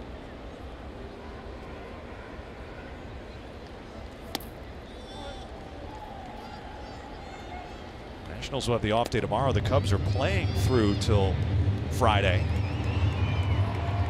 They have the Diamondbacks at Wrigley tonight and tomorrow. We've got a day game tomorrow. Jose Quintana is going to be pitching, so the Nationals will miss the Cubs' newest acquisition. As far as their starter, they made a couple of moves also at the deadline, added the reliever Justin Wilson from the Tigers. There goes Real Muto as Dietrich sends that one to the upper deck foul. They also picked up a catcher, Alex Avila, same trade. So all the division leaders in the NL fortified. The Nationals adding Brandon KINTZLER, who is here tonight and active. The Cubs adding Wilson and Avila. And the Dodgers, of course, with Darvish, Tony Watson, and Tony Cingrani. They added 3 on the deadline day. Nationals made big additions before the deadline. To left and foul. Al Avila trading his son. Yeah, how about that? First he didn't re-sign him a couple of years ago. Then he signed him back. A few times do I want to trade my son.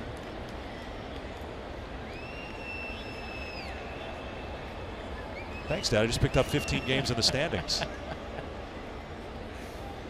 Said that went from 4th to 1st. I said that because he's watching right now.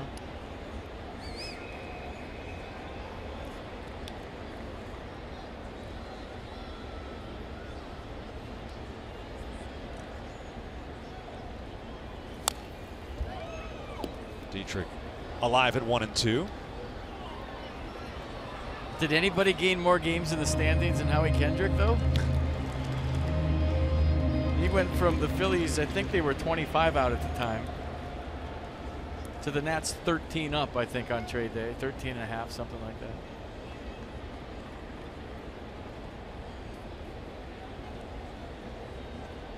Well, anyone traded off the Giants, they're 35 back. Oh, that's amazing at this stage of the year. Long drive to right. Forget about it. Upper deck for Derek Dietrich. His 6th. And the Marlins have turned it on here in this inning. 5-0.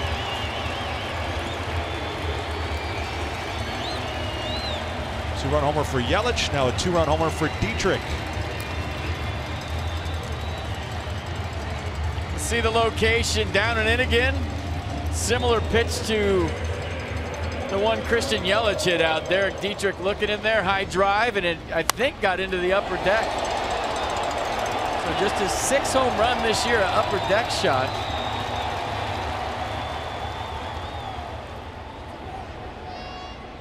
To make it 5-0 Marlins.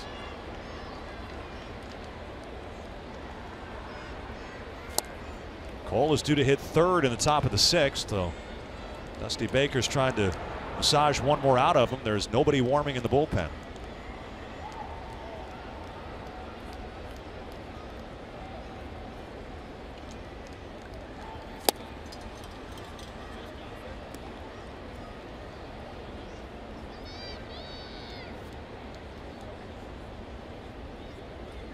They've done a nice job against the right-handers tonight. It's the left-handers that have done the damage. D. Gordon, Christian Yelich, and now Derek Dietrich. The slider's been working to the right-handers, but the fastball down and in hasn't been his friend to Yelich and now Dietrich.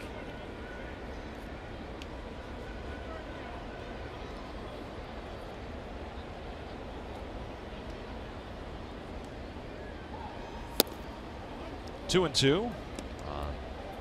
The former National.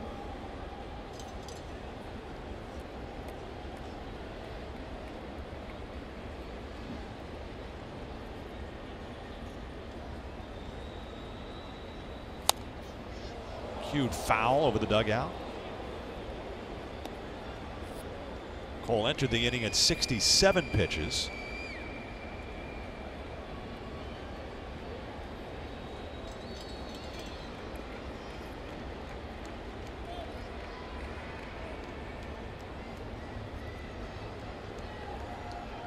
Pitch number 30 to short. And the inning over. Pair of two-run homers, and the Marlins have created some space. 5-0.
Yelich versus Anthony Rendon. He thought he had a flare, and it looked like, you see how he kind of bananas his route before he reads the speed of the ball and how hard it's hit. And he has the makeup speed. He covered 84 feet. Stole a hit from Anthony Rendon, and then he hits a shot out the right center field. 402 feet, exit velocity 108 miles an hour, 130 feet at its apex. So StatCast is brought to you from Fios by Verizon. Fios is not cable. We're wired differently. Go to getfios.com today. Wilmer Defoe, 7th hitter in the order. Worley has still faced the minimum 15 batters through 5 innings. So Defoe getting just his 2nd time up. The righties allowed 2 hits, but both erased on double plays.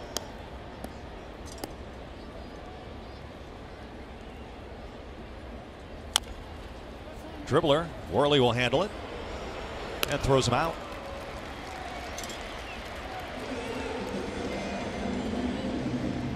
A lot of ground balls. Infielders have been busy. Take a look at the Nationals box score. The hits at the top of the order. As far as the outs, FP, there's only been 1 put out in the air, and that was the Yelich sliding catch. Romero getting ready for the bottom of the 6th as the pitcher spot is due up after Lobaton. I'm telling you, the Nats haven't had many problems offensively this year, but when they have, it's been against guys like Worley that throw right around 90, 88 to 90. They mix it up.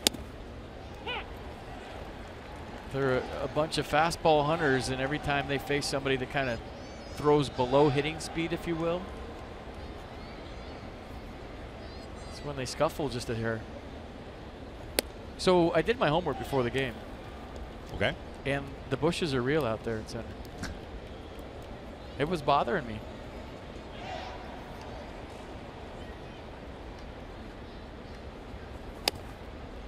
You know, we've been. Did you walk out there? I did. Dive in? Found Andre Dawson in there. Said hi to him. That's where we're going next. Yeah, oh, that's right. But those are real. I think it's the only thing in this ballpark besides the grass that's real. Oh, the fish. The fish, yeah. Lobatone to Gordon again. And a ground ball out. So the Nationals will pinch hit, and it'll be the rookie Andrew Stevenson. Stevenson appeared as a pinch hitter last night and is looking for his first pinch hit. He's 1 for 11 overall.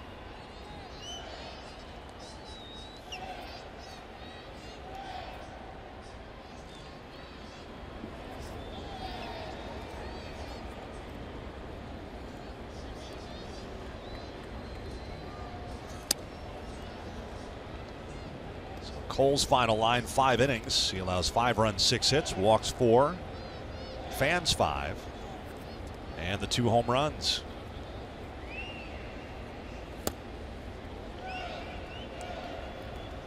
Stevenson, the rookie out of LSU, drafted 2 years ago. So he was a high riser through the farm system. Began this year at Harrisburg. Moved up to Syracuse. Chops it foul. But Vance Worley just got a nice rhythm going. He's not shaking off very much, getting the ball going, has a great tempo. You can tell he's in a groove just by his delivery, his body language, getting it and throwing it, not taking any time between pitches.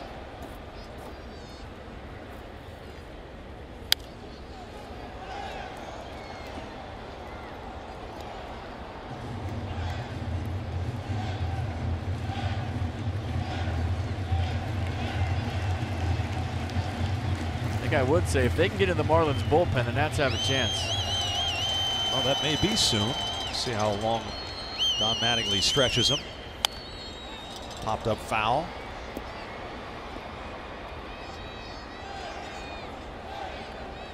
But his innings have been pretty stress-free. Just 2 base runners.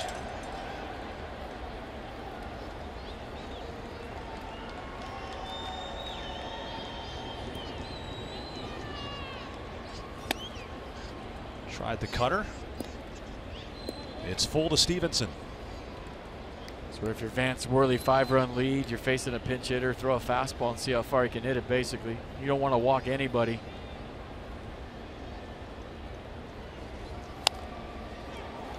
And Stevenson shoots the fastball off the screen in front of the Miami dugout.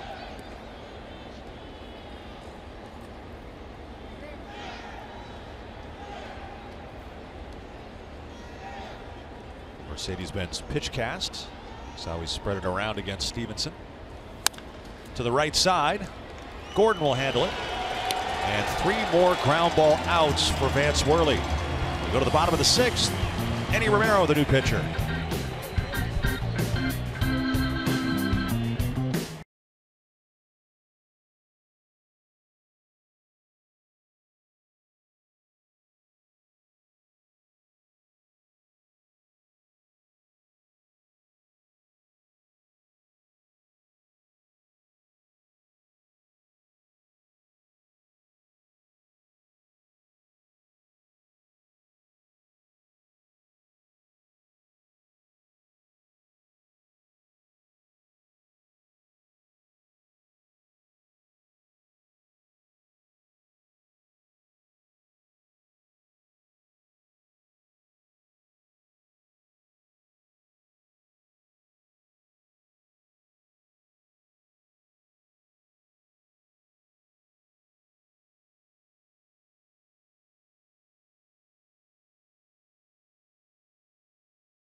Like they're getting a little pizza to go at the hydration station. I'm going to need that station in Chicago for sure. 5-0 as we go to the bottom of the 6th inning. MLB.com app bat is your #1 mobile app for live Nats baseball. Stay connected with a fully customizable experience. Get Nationals home screen icons, app features, as well as game day, live game video highlights, and StatCast. Download MLB.com at bat today. Nationals bullpen takes over. It'll be appearance number 45 for Enny Romero. Good ERA and strikeouts, innings pitched. Done a little better against righties. Yeah, fastball in the triple digits at times.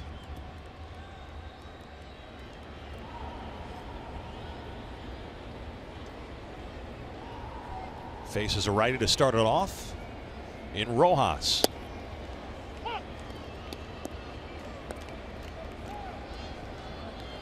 He's been tinkering with the changeup and has been working it in a lot recently.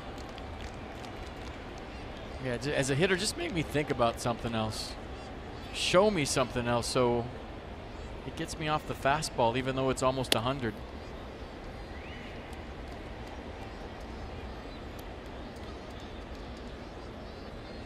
Yeah, opponents hitting .255 against Enny's fastball this year. .412 against his cutter and .400 against his slurve.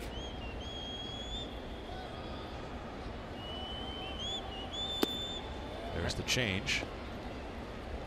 Let's take a look at the Marlins in-game box score and the top of the order where the majority of the damage has been done.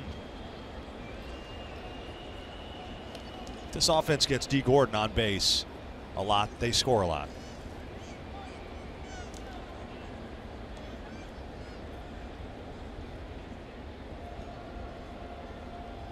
I see him with Trey Turner. He's a game changer with how he affects the way people are pitched behind him. Start worrying about him at first, throwing over. Maybe you want to get your fastball calls for, or your catcher calls for a fastball because he wants to get rid of it quick and throw him out. We saw the effect that Trey Turner had on other teams. D. Gordon, same thing.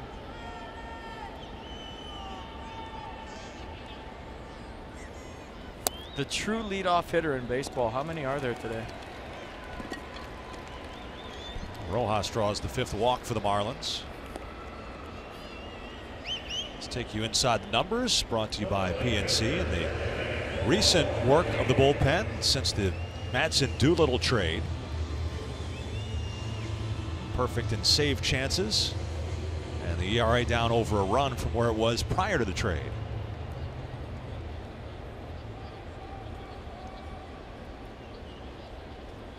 Tough night for the pen last night, having to take over in the 2nd inning. Really wanted no part of trying to bunt that pitch. He's probably not comfortable turning to face 98.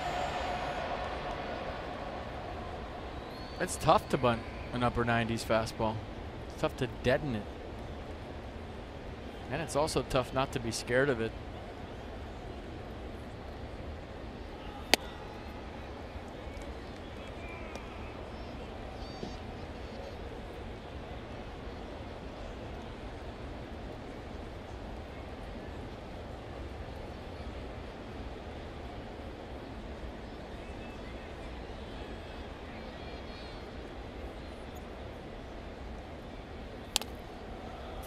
Can't get that one down fair.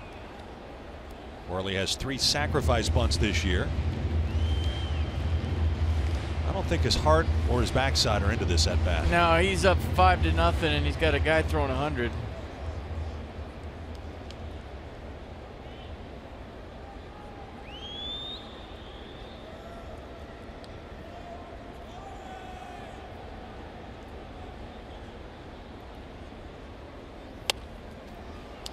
And that'll be strike 3. That'll be a strikeout, so it's time for Toyota K's for Kids. Washington area Toyota dealers help children and their families by making a $37 donation to the Children's Inn at NIH for every strikeout by a Nats pitcher this season. 6 tonight for the pitching staff. Cole had 5, Romero his first. We'll see if he can retire D. Gordon.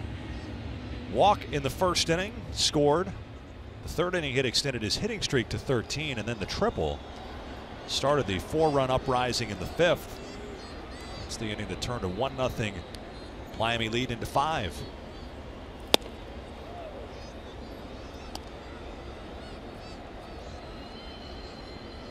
You know, we saw Adam Eaton for a month or so, and he was a true leadoff hitter. His presence at the top of the order. Dexter Fowler last year for the Cubs made them go. But when you think about baseball today, it's, I mean, Joe Maddon's let off Anthony Rizzo a lot this year. You remember? They call a balk on Romero.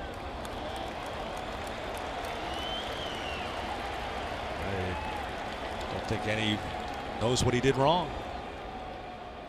Maybe Ryan's trying to tell him right now he saw something. Well, check out the move together. I was rambling. Let's see what he did.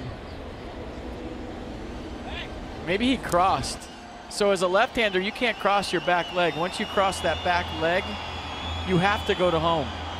You can't throw over to first. So let's see it from this angle. Yeah, he crossed. You can't cross. Maybe we'll show you again and I'll draw a better illustration of what I'm talking about. Now he takes off for third with a huge dump, and Gordon drives it into center, and Rojas can just jog on home. He had third base stolen. Gordon drives it through the infield, his third hit. He gets the RBI, and it's 6-0 Miami.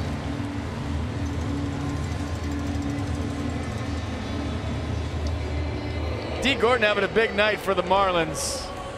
Walked his first time up, singled and stole the base his second time up, tripled and scored a run third time. Now base knocking an RBI his fourth time, so 3 for 3 on base all 4 times.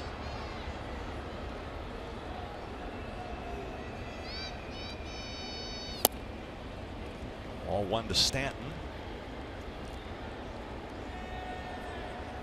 So a walk, a balk, and a hit against Romero.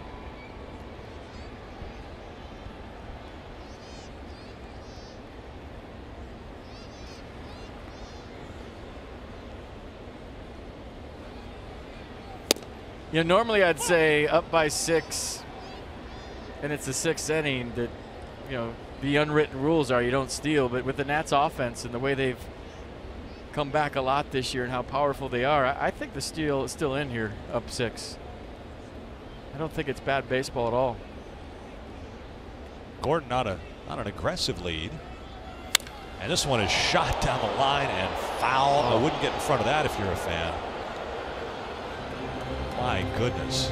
There's about 10 people down there that just realize how hard the game of baseball is at the major league level. Catch this. Get your exit velo on that. 119 miles an hour on the foul ball, I'm being told. 119. You get the alligator arms reaching for that one. It looked 119. It looked, yeah. Get out of the way.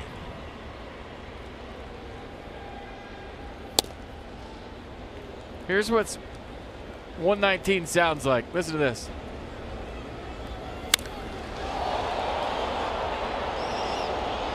That could have really hurt somebody.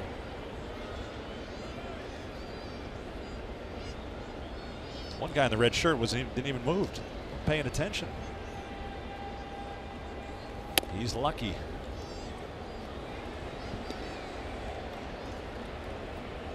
Full count with 1 out. And a run in for Miami.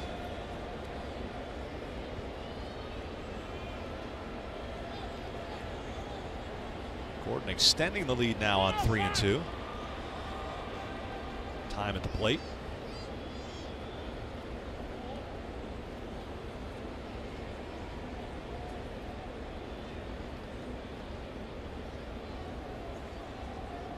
Gordon running, and a swing and a miss. Lobaton will not even throw.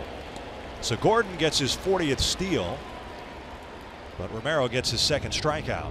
You know, the old rule or the old adage is up by 5 after 5 you don't run, but I think in today's game that's, you know, all homers and strikeouts and walks, and especially when you're playing against the #1 offense in the National League, that this is okay. Normally that would get a lot of attention. What might not be okay is any Romero.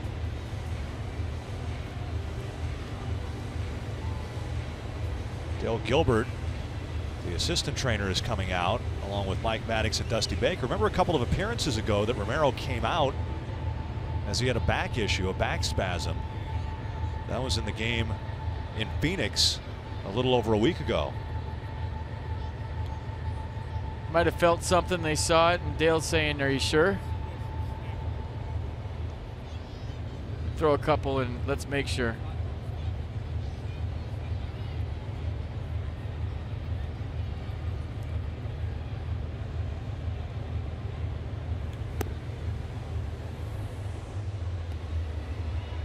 Dusty's taking the ball from him. Yeah, he's not taking a chance. Romero not happy as he departs. Second time in his last 4 appearances he's had to depart early with an injury, and here's the last one. Yeah, here's the last pitch.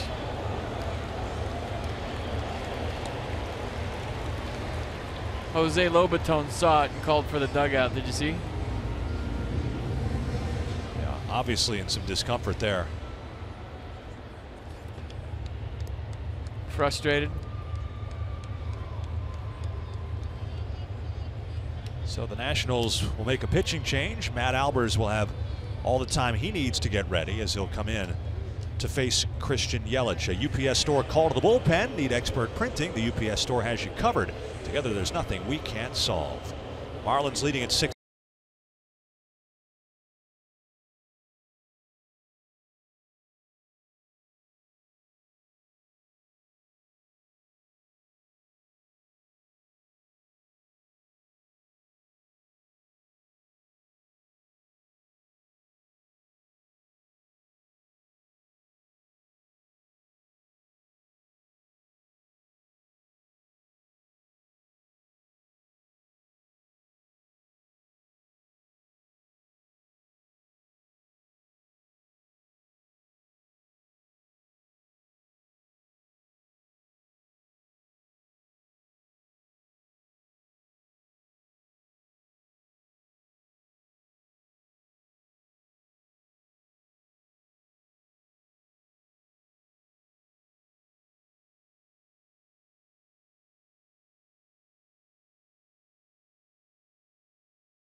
Copyrighted telecast is presented by authority of the Washington Nationals. It may not be reproduced or retransmitted in any form, and the accounts and descriptions of this game may not be disseminated without the express written consent of the Washington Nationals. From Miami, the Nationals and Marlins wrapping up the series, and the Marlins have scored 13 unanswered runs going back to last night's game. They lead this one 6-0. Matt Albers is on in relief as Enny Romero departs with an injury, and so Albers with all the time that he needs. So we have time to get an update on a pitcher who could make his Nationals debut tonight, the newly acquired Brandon KINTZLER. Dan, what do you have?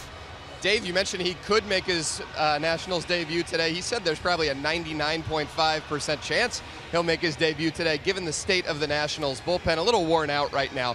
But KINTZLER joined the Nationals today for the first time. He said last year at the trade deadline he was nervous as heck, thinking he might get traded from the Twins. So this year he decided to try and take his mind off of the possibility of getting dealt by going on a safari zoo tour with his wife out in San Diego where the Twins were. He was feeding a rhino right around 4 p.m.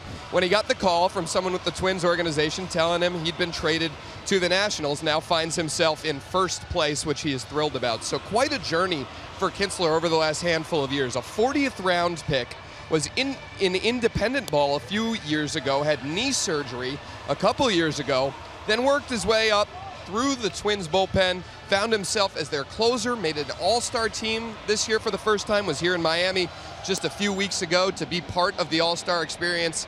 So it's been really a rise to prominence for him And he's super excited to be here, obviously. He says his goal now to win a World Series, something he's never really had an opportunity to do before. So he's excited. A ground ball guy says he knows strikeouts are sexy. He says, I'll get one of those every now and then. But his job is to get ground ball outs, throw as many or as few pitches as possible to give his manager an opportunity to pitch him as frequently as possible.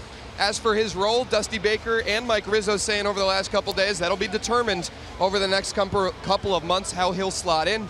KINTZLER said he's happy to do whatever. He was told just be ready from the 5th inning on, so it didn't really narrow it down too much. But he's thrilled to be here and excited to join his new club.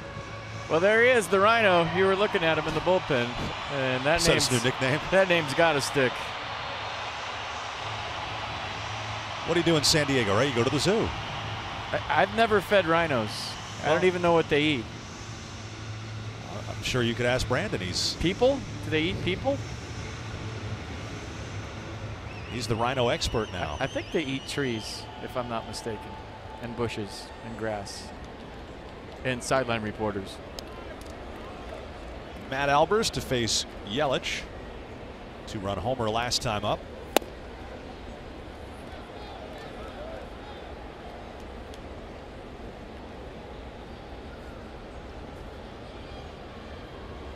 D. Gordon at second after his 40th steal.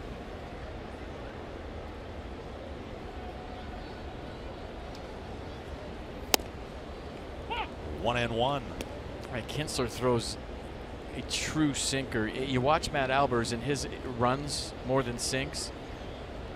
So a true sinker is you get on top and it bores into a right-hander. It doesn't have that, down and into a right-hander. And when you watch Matt Albers, he gets on the side of the ball and his sinker kind of fades like that. Another hit for Yelich. And this will be another RBI as Gordon scores. Yelich trying for 2, and he's in there safely. It's a double, and it's 7-0 Miami.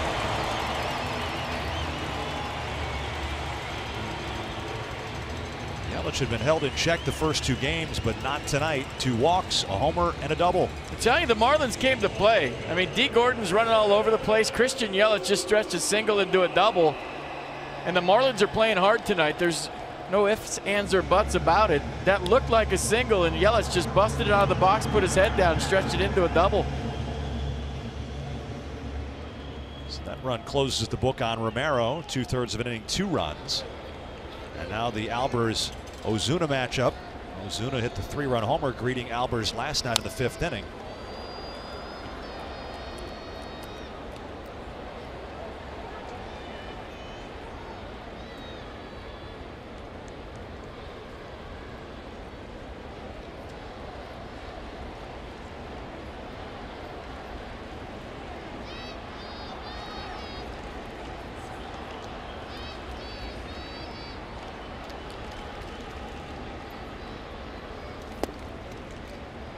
Slider missing, 1-1.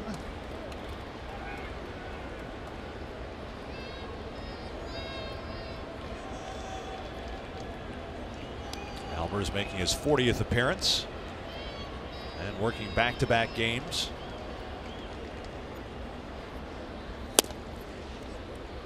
Suffered only his 2nd loss of the year last night, 5-2 coming out of the bullpen.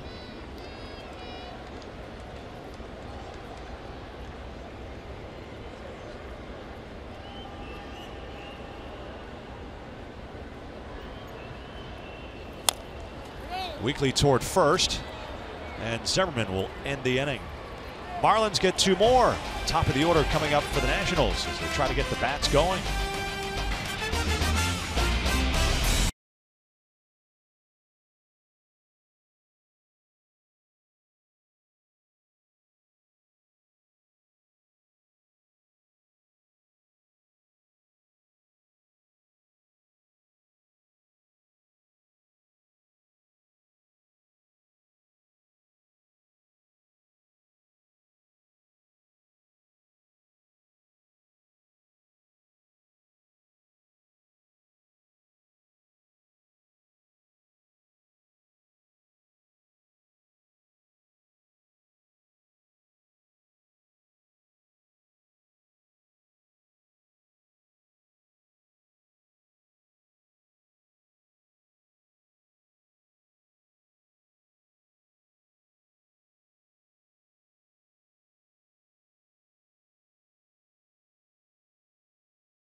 Ball break brought to you by T-Mobile. We take a look at big hit games for the Nationals.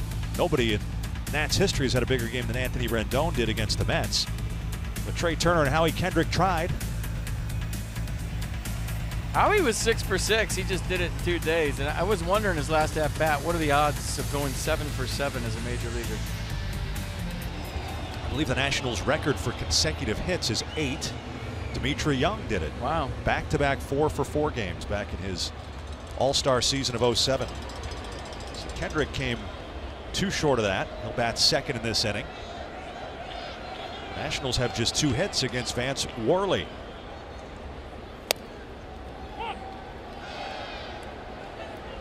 Infielders have been busy. Just 1 out in the outfield.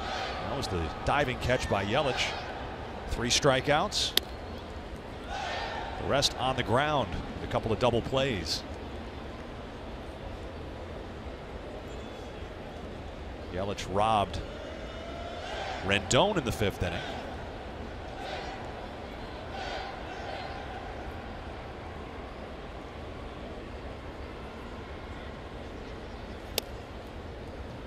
Goodwin's hit in the 4th inning. The most recent hit. Meanwhile, in the Miami pen, Arlene Garcia ripped down the line and foul. Again, Worley, just his 2nd start since coming out of the bullpen. I got news for you. He's going to have a 3rd start, too. I don't know if Don Mattingly saw his right-hander getting 21 outs tonight, but he's gotten 18 fairly easily. Well, you would figure that start would be in D.C. next week. The teams will meet again. He's faced the minimum. Check swing right back to the pitcher. 1 away. The old excuse me. Well, come to the ballpark on August 11th. Giants 7:05. It's 90s night. Come as you were. August 11th, 7:05. Visit Nationals.com to get more details. You can celebrate music, movies, and TV shows of the 90s. Dress up like Madonna or Phil Collins, or I think a group dressed up like Baywatch would be a good costume. If you can pull it off. Maybe Seinfeld. Charles in Charge. Come on, Dave. You had me at Seinfeld. That's number 1. Friends. Was Cheers still on the 90s? I think it was. Well, that's more of 80s. It's more 80s. Full House.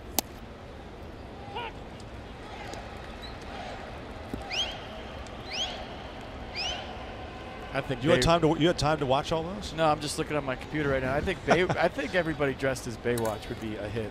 That would be funny.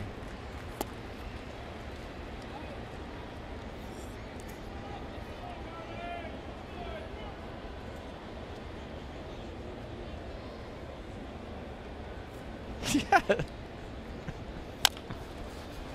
Little tapper. Can he beat it out? Worley makes the play. So Worley, who is a big burly guy, got off the mound and throws out Kendrick. Bare hand, good athlete. Good play. You know, Vance Worley, not as big as Rick Russell, but reminds me of him a little bit. And if you remember Rick Russell with the Giants, he was a tremendous athlete. He could hit, he could field his position, and he could pitch. Well, one of the best Nationals fielding pitchers didn't look like an athlete, Livan Hernandez. Yeah, good call. And he could hit, handle the bat.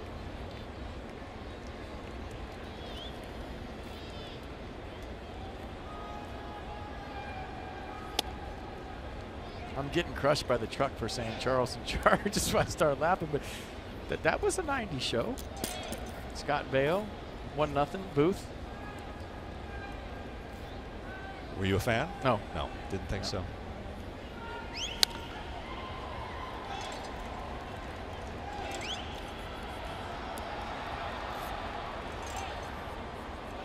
Bryce hit the ball hard to first last time up. He's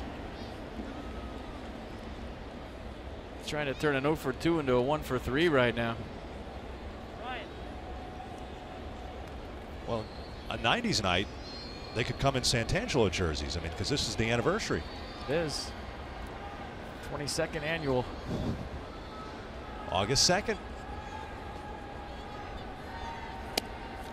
It was against the Marlins too, first big league game. So it's the franchise against the other team. Yeah, I've had some. It's a little creepy. A little deja vu here today.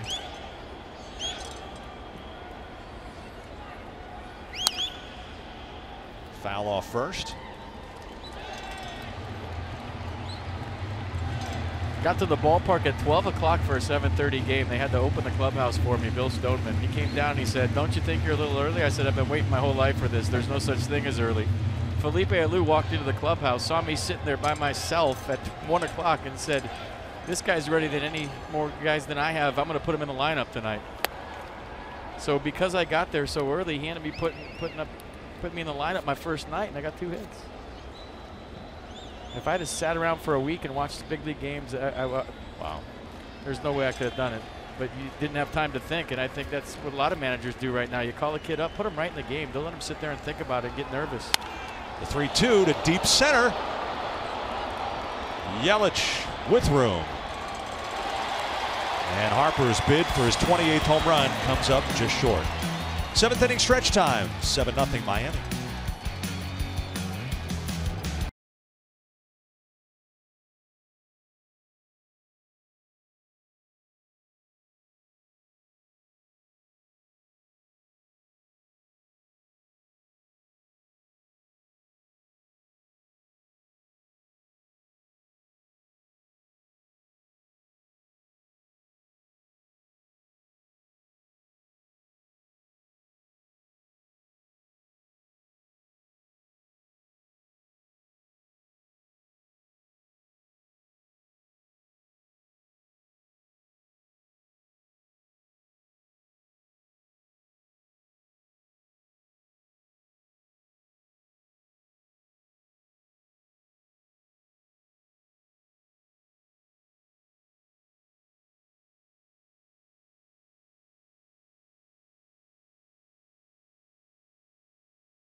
Marlins a 7-0 lead. At least these Nats fans are enjoying the cuisine here at Marlins Park. Time for some PNC minor league insights. When you have insight, you know how to handle your finances with confidence.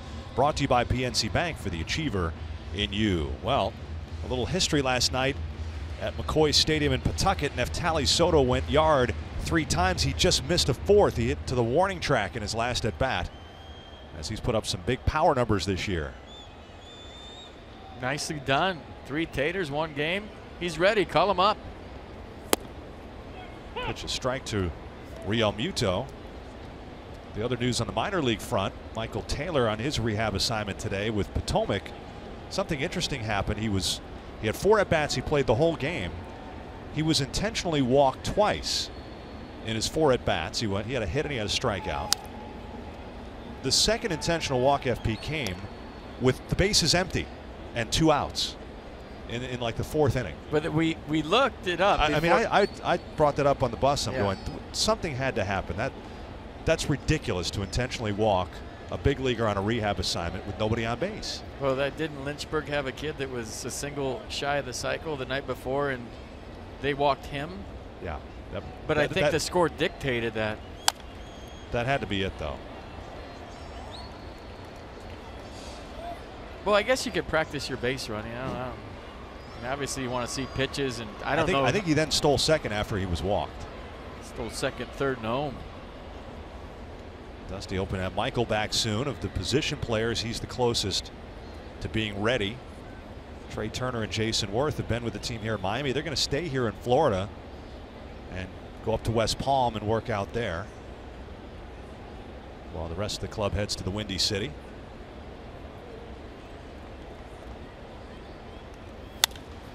Well, you know, you talk about the banged up lineup right now, and you know, Wilmer Defoe getting a chance, Brian Goodwin getting a chance, Adam Lind getting an extended look. You know, I was talking to some people today about, you know, where's the motivation when you're up 13 games right now? You know, where do you find that spark on a daily basis to go out and compete?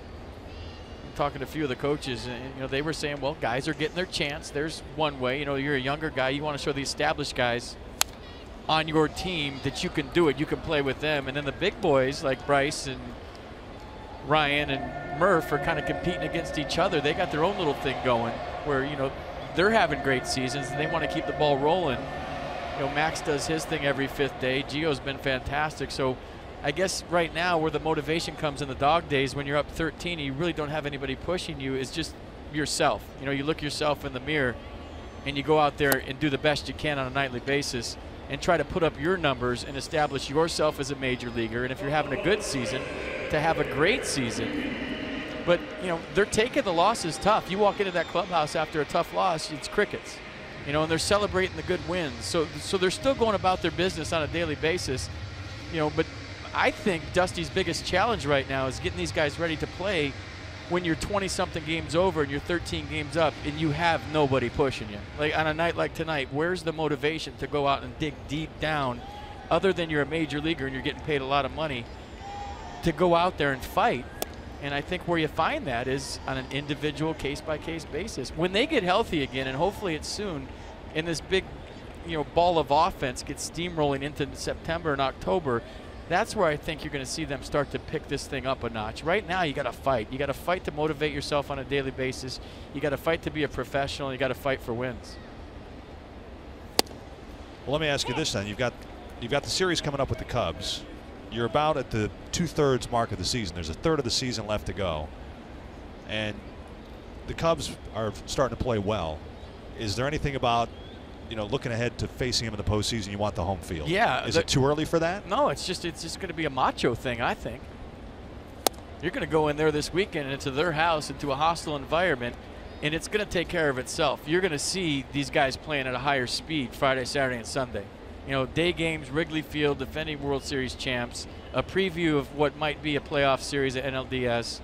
It's going to be all hands on deck, and to me, the must-see series in all of Major League Baseball this weekend. But, you know, you're 13 games up. You come into Marlins Park and there's nobody here. It's tough to motivate yourself. And I know fans don't want to hear, oh, these guys are making all this money. You've got to be ready. Well, there's certain days where the schedule gets you. There's certain ballparks where the schedule gets you. You're going to see a different team this weekend, I promise you. Yeah. Well, and you'd be feeling different if Max doesn't go out last night in the 2nd inning with the neck thing, and right. he goes and deals for 6-7 innings, and you win that game going away. And you're playing for the sweep tonight, but instead it's a 1-1, and the Marlins trying to win the series. Good point.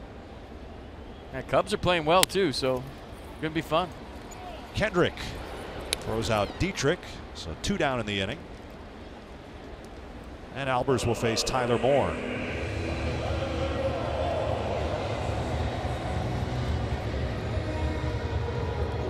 Well, the Peanuts. Just talked about them. Yeah, are back home from August 8th through the 10th. Who was the team they were playing last night? Lynchburg Hillcats. That Lynchburg team. I'll tell you what, that manager, he needs to be fined. They're playing the Myrtle Beach Pelicans now. Tuesday night is Deuce's Wild Night. Wednesday offers 2 chances. Why would you walk a major leaguer on a rehab assignment? I mean, that's just tired. Twice. That's tired. Go to PotomacNationals.com. You know the drill. You see the promo every night. You know where it is. All right, you're that pitcher for Lynchburg. You want to face Michael Taylor. I want to strike him out and call my parents after the game and say I struck out Michael A. Taylor, or at least got him out. How'd I walk? Do they walk guys like they do up here? Or they just say go to first? I don't know. It's okay if you don't know. I'm just kind of asking out loud. That's rhetorical because I'm kind of here I know. with these guys. You're kind of busy every night. Every off night I can, you know, head down to the Fitz. Yeah. But I know. there wasn't an intentional walk, you know.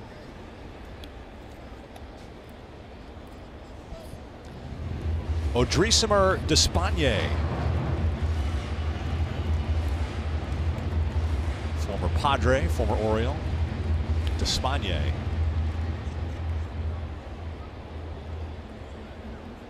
It's off the top of my head. I remember in San Diego, the last time they faced him, they got him.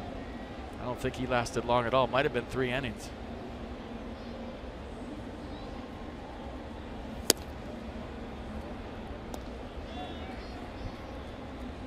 A couple of years ago, he got Worth on the wrist. I do remember that. Yes. That was not good. Albers trying to finish off a 1-2-3 inning.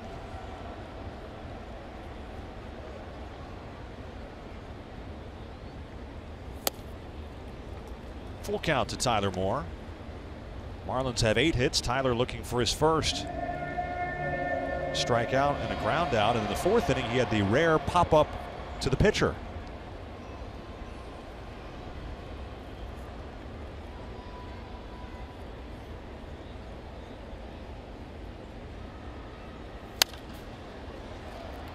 Sent foul out of play.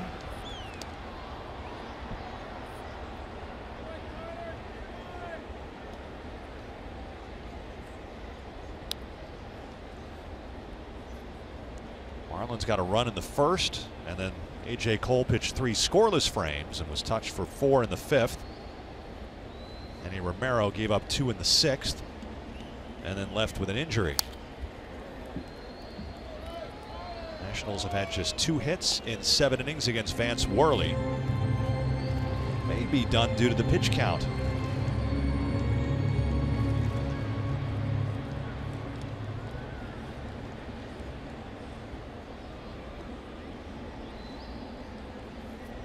Moore with a grinding at bat here against Albers. Pitch number 8.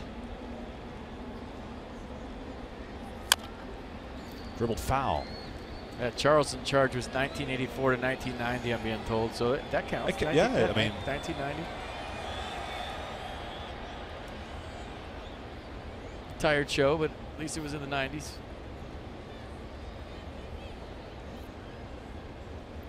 At that point, the kids are getting old. Yeah.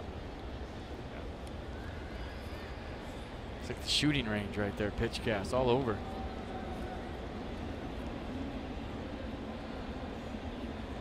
Number 9. And the at-bat will continue.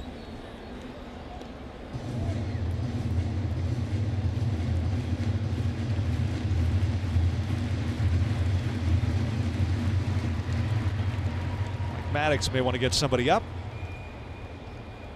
Suspect at some point we may see Brandon KINTZLER for his Nats debut. Good call. And Moore earned that base hit, shooting it through into right on the 10th pitch. So Tyler Moore with his first hit of the series. Pretty good at bat right there. Fouled off a bunch of pitches, finally had something he could handle. And so with Mike Maddox visiting the mound, that'll give Brandon KINTZLER, who's donning number 21, a chance to get loose.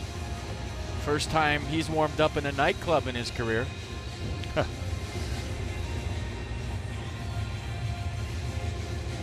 He did get to come here, though, just a couple of weeks ago as an all-star for the American League, the Minnesota Twins. Normally he'd be warming up in a tight game in the 9th, but he hasn't pitched in a couple of days. Nationals bullpen's a little spent after last night. So he's going to get his feet wet, although Albers has a chance to get out of the inning, and maybe KINTZLER works the 8th.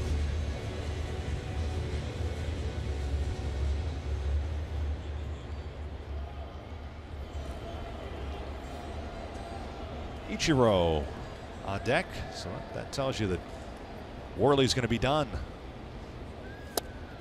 Running it in on him, they want the appeal, and it's a swing. Looking at Albers, 29 pitches now. He's only been over 29 twice this year, and not since May the 30th, when he threw a season-high 34. So kind of getting to the far end of his range. To the right side, it shoots through. Inside, out at that one into right field. And a couple of opposite field singles for Miami, giving them double digits in hits. And it'll bring up the pinch hitter, Ichiro Suzuki.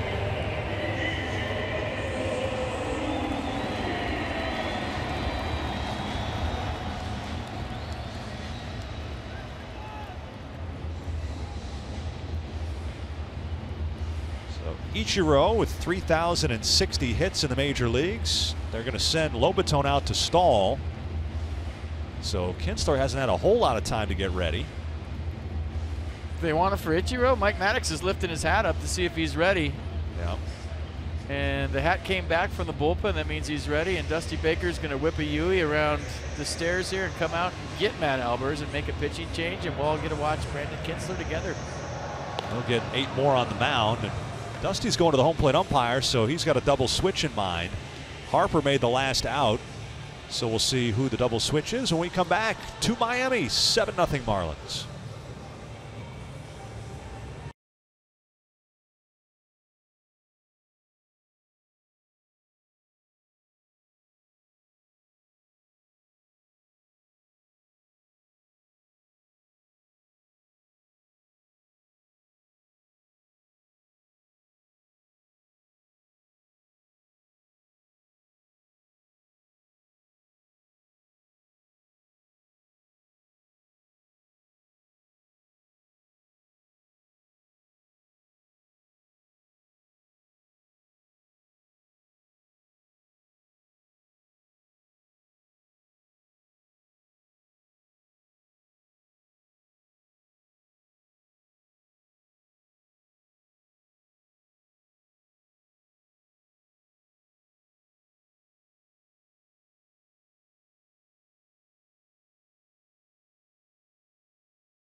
Tonight, and we're going to show you his night with some Geico highlights. First time up, he walked. Second time up, base hit right there past the diving Wilmer Defoe, and then he stole his 39th base of the season. Cruising into second. Third plate appearance, he hits one over Bryce's head that dropped in front of the wall for a triple. And then last time up in the sixth, base hit. RBI, and he would add another stolen base in there for number 40 on the year, I believe. 15 minutes could save you 15% or more on car insurance. Visit geico.com to see how much you could save. Oh, Gordon's going to have to wait. Ichiro's going to face the newest National, his Nats debut, Brandon KINTZLER. There are the numbers with the Minnesota Twins. The ground ball percentage, just 3 home runs allowed. And again, it was 28 for 32 in save chances, working as their closer. They've done a lot of traveling over the last couple of days. Probably not the situation he thought he'd be in for his first Nats appearance, but I like Dusty Baker getting him in, getting a feel for the whole thing. And we get to watch them together. I haven't seen much of them with the Twins. Double switch. Sanchez, the new second baseman. He'll bat 9th, so Kendrick is out of the game, and KINTZLER slots into the number 2 spot. Yeah, fastball slider change. Fastball 94, 81% of the time. And there's the sinker. Just yesterday, KINTZLER turned 33 years old.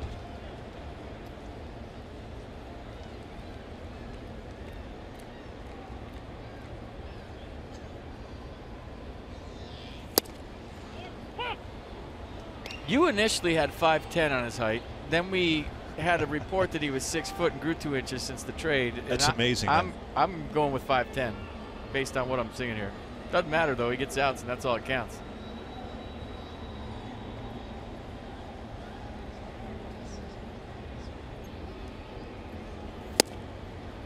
Ichiro yet to pull the trigger. KINTZLER ahead. Again, he attacks the strike zone, just 11 walks. 45 and a third innings.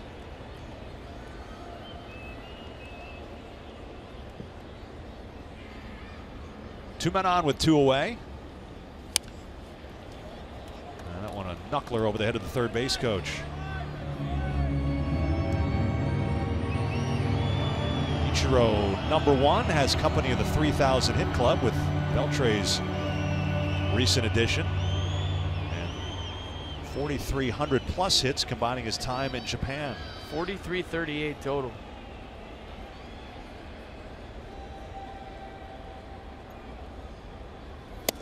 And KINTZLER begins his Nationals career with a strikeout.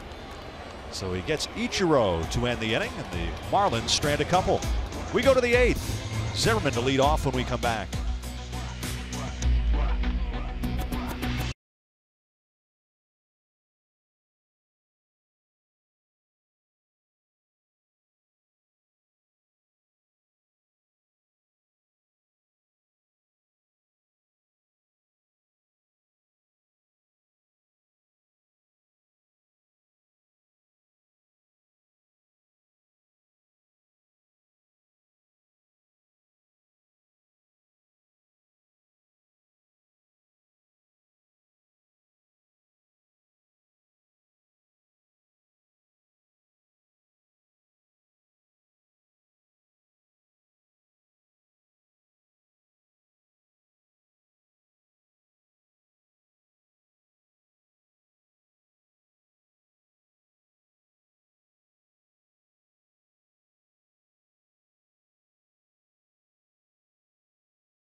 The Virginia Lottery. Look for the game of the summer, the Corvette and Cash Scratcher from the Virginia Lottery.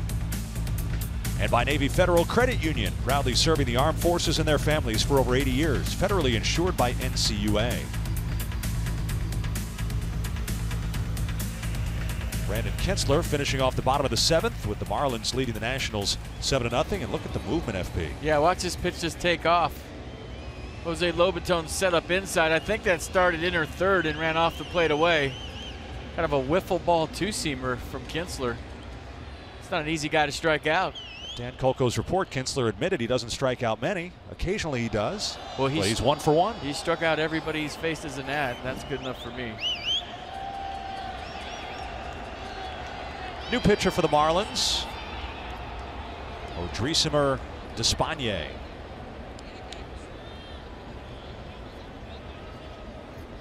6.75 ERA, 5 strikeouts and 9 walks. Ball 1 to Zim. Just a hunch. I'd say make him throw strikes. Third time up in the big leagues this year. 2-4, 3.09 ERA at AAA New Orleans. The Baby Cakes, their AAA affiliate. Yeah, that's a creepy little thing, isn't it? Have you seen the logo? Yeah, it's creepy. Yeah, a little bit. It's creepier than Mr. Met. It might be the creepiest thing in baseball.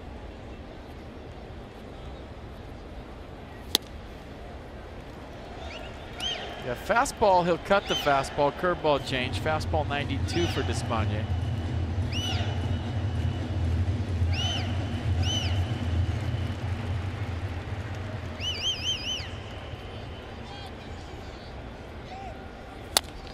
Zim to the right side. Moore handles the high bounce and shovels off to Despaigne. Follow Masson Nationals on Instagram and tag all your best Nats-related photos with hashtag #IBackTheNats. That's Nats-related photos. Keep it clean. Masson Nationals could repost your photo and hook you up with a Nats prize pack. They're always good prize packs. So Instagram, hashtag Nats photos. Number 5 batter Adam Lind.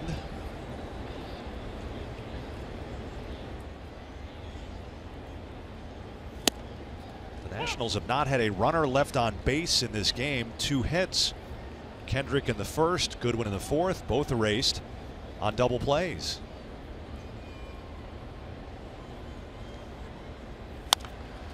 High in the air to right center. Yelich for the second out.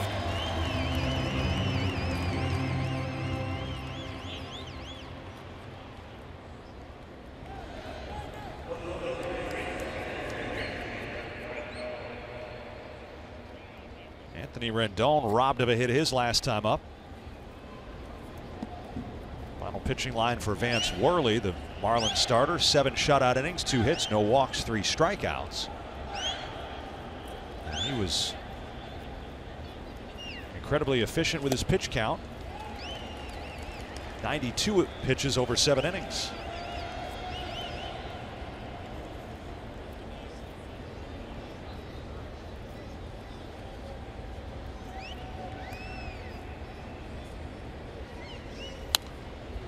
Oh, and 2 to Rendon.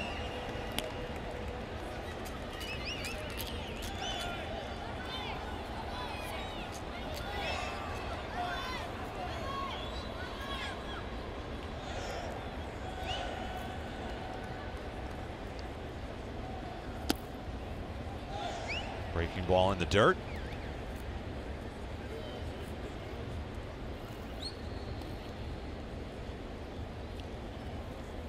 Season series is even coming in. Marlins looking to close it out and move ahead in the season series. And the Nats play them at home, right? Next homestand, Yep. Go to Chicago, and then the Marlins come in. A 4-game set. The Marlins will be in D.C. twice in August. And the Nationals will be back here in early September.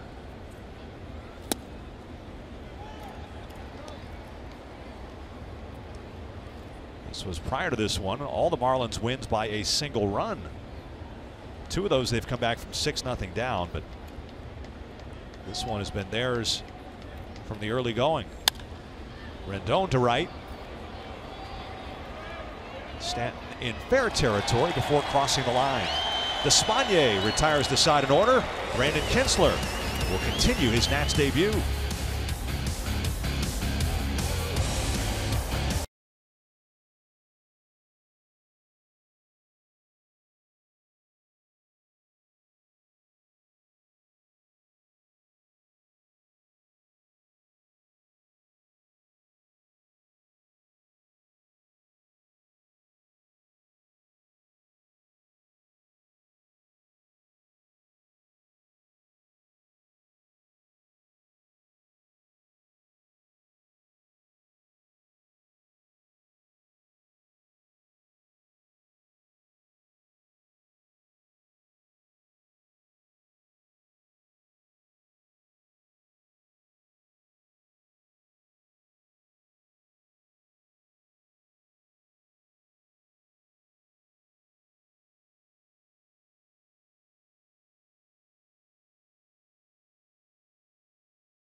Earlier in the ball game, it's Miller time, brought to you by Miller Lite. Giancarlo Stanton, first inning after a walk to D. Gordon, did this. Shot the gap with a fastball up and in. Little inside out swing, rolled all the way to the wall.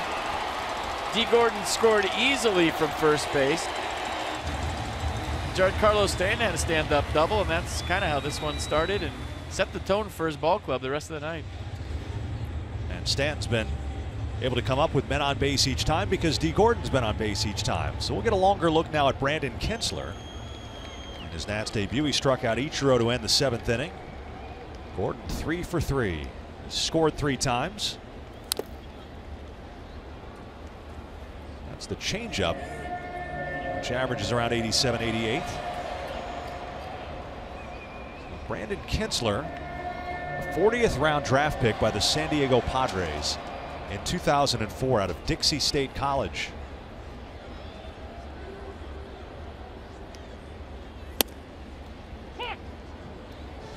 His career story, FP, is perseverance. It is. He was released by the Padres a year and a half after being drafted. Then he had shoulder surgery. So you're thinking maybe pro baseball's not going to work out. He pitched for 3 years in independent ball. Foul off third. 2 years for the Winnipeg Golden Eyes. When he was playing for Winnipeg, this was unbelievable. In the offseason, he sold season tickets in their front office. I mean, this tells you what kind of guy he is, doing everything and anything to make it back to the big leagues, including selling tickets. And then he went to St. Paul.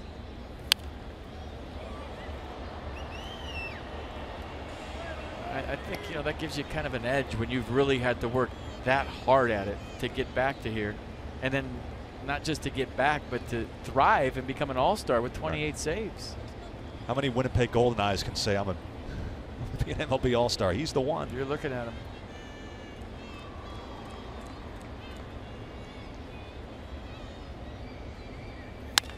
And KINTZLER handles the comebacker, and Gordon's going to be retired for the first time. KINTZLER, at the end of this year, will have 6 years of big league service time, so he is a free agent after the year. So picked a great year to have 28 saves. Now he's going to get to play and pitch for a contender for a winning club here down the stretch. This is a perfect scenario for him. It is. And then how the roles shake out, Dusty Baker, Mike Rizzo said, will just kind of play itself out the last couple of months. You would think if he proves he can get you a ground ball that he'd be the 7th inning guy. You know, like a Ryan Matthews or a Blake Trinan when he was a 7th inning guy. You know, the sinker ball guy against a big right-hander like Giancarlo Stanton to get a double play ball. And if he's in that role and they don't want to go too heavy on Sean Doolittle, he can pitch the 9th inning. Right. He's done it this year. You know, maybe you come in to a playoff game and you have to get Chris Bryant to hit a ground ball. You know, you think about those scenarios if that starts to line up. Javi Baez, you know, the big right-handers for the Cubs. Even at recent years, he had to battle. Last year, he was in the minor leagues to start the year in the Twins organization. And he strikes out Stanton, so 3 batters faced, 2 strikeouts. And that one was elevated. Yeah, nice report, Dan, on him not being a strikeout pitcher. Way to go. That's nice. He elevated it. You're looking down if you're Stanton for the sinker, and he changes the eye level, and there's all kinds of fade to it. Liking what we're seeing here, right? Started last year at AAA Rochester, was called up in May, and by early June he was their closer, and he saved 17 out of 20. And this year 28 out of 32. Good sinker there. It looks like he has 2, one that's a true sinker and one that just runs. And he talked about how his fastball that he throws almost 90% of the time is 4 pitches, up, down, in, out. And he can do what he wants with them. And he's just tried to really master the craft of putting the fastball where he wants it to, how he wants it. There's a wrinkle, and you see the slider going the other way at 88. But he views his fastball as 4 or 5 different pitches. This is his slider. Looked like a good one.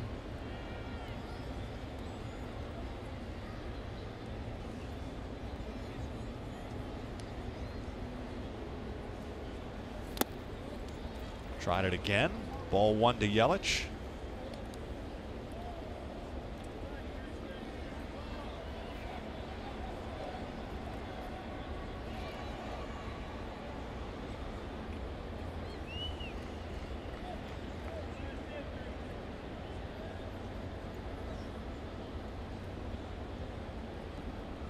look to elevate. Nationals faced KINTZLER over the years with Milwaukee. He was briefly with the Brewers in 2010, 11, and 12, and was a regular in their bullpen in 13 and 14. 71 appearances in 13 and 64 in 14.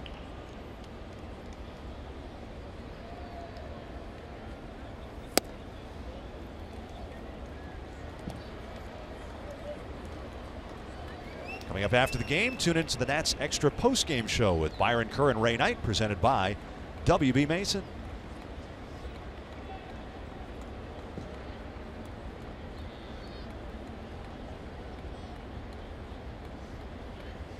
On 3-2, Yelich fouls it away. Tell you what, the way the Marlins are swinging and early returns, it's our first time getting an extended look at Brandon. Is it that plays up from 92, 93? They're late on a lot of fastballs.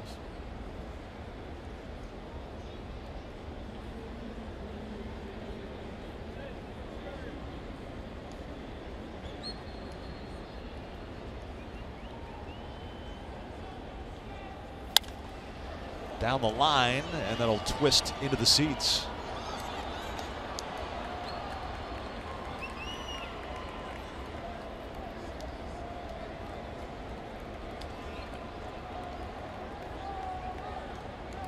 KINTZLER last worked on the 28th. That was Friday. Picked up his 28th save in Oakland. So even though he's up at 20 pitches plus now, he's well rested. And Yelich making him work some more. Nice catch by the ball boy down there. Caught it in the air.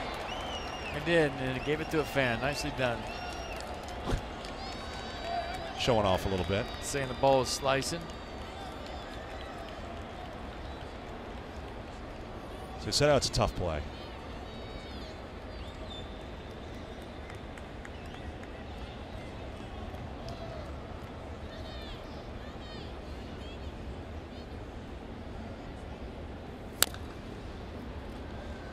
Beats that one to the dirt, so that bat will continue, and we'll go to a 10th pitch.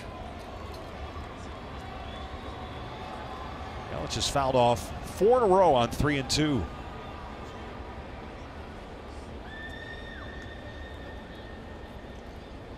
He's coming in, attacking the strike zone.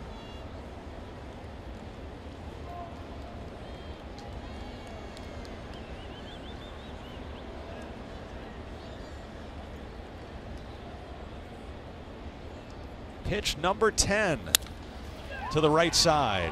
First chance for Sanchez. A bright spot tonight, the debut of Brandon KINTZLER. Inning and a third. Perfect relief with a couple of strikeouts. Last chance.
Our next telecast Friday at 2. The Nats take on the Cubs in the first of a 3-game series. Wilmington, Illinois' own Tanner Roark will look for his 9th win.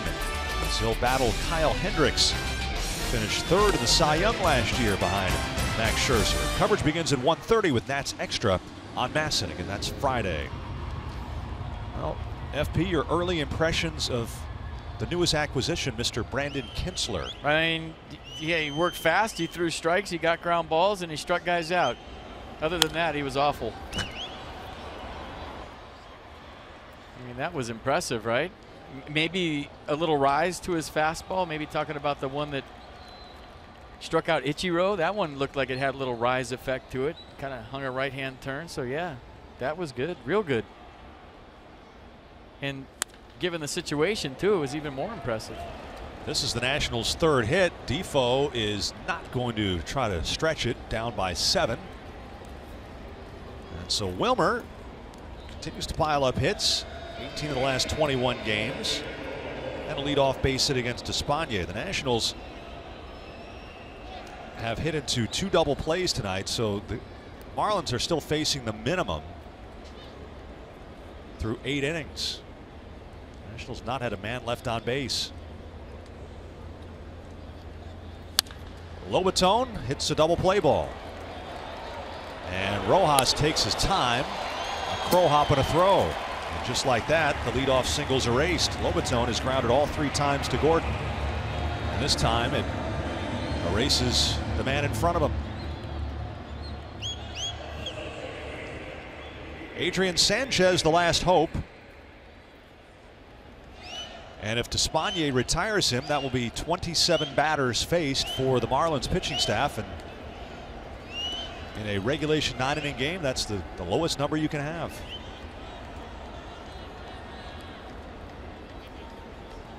That is amazing.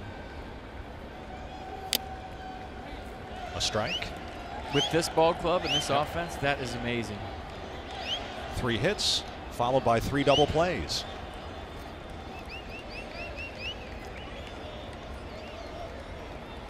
Sanchez came on in the 7th inning at a double switch at second base.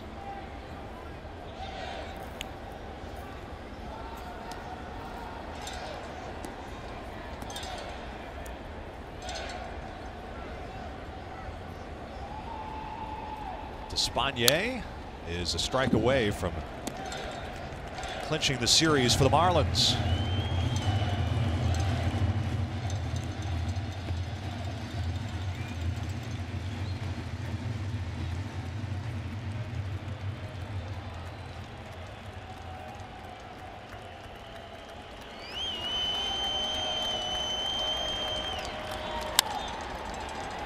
And Sanchez breathes life. His 4th big league hit, and so the Marlins will not face the minimum. Hey, get into a big league game, everything counts. Nice job, Adrian Sanchez. Base hit up the middle. Way to go. That'll give Goodwin one more try. He has one of their 4 hits, a 4th inning single, and was erased on a force play.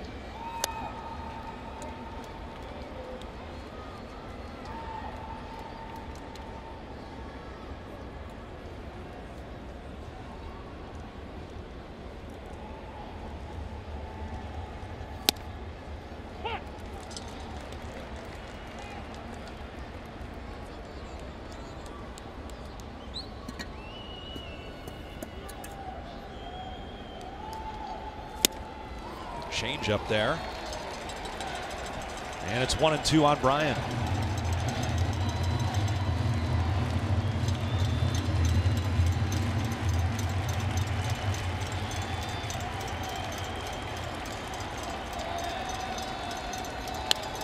Long drive to right. Stanton back toward the corner. Does he have room? He leaps and he robs Goodwin of a home run to end the game. Oh my. Goodwin denied his 12th home run. Stanton puts the punctuation mark on a shutout for the Marlins. What a catch. I'll tell you what, Austin Jackson made a catch last night at Fenway Park. It was better than the one you just saw, but this is pretty impressive. Watch this again. And Brian Goodwin doesn't like it, but Giancarlo Stanton over the fence and robs Brian Goodwin of what would have been his 12th home run, and got the Nats on the board and broke up the shutout and made it a 5-run game. The Marlins score the final 14 runs of the series, and the Nationals suffer their 4th shutout of the year. 7-0 the final. The Marlins celebrate a dramatic end to this one.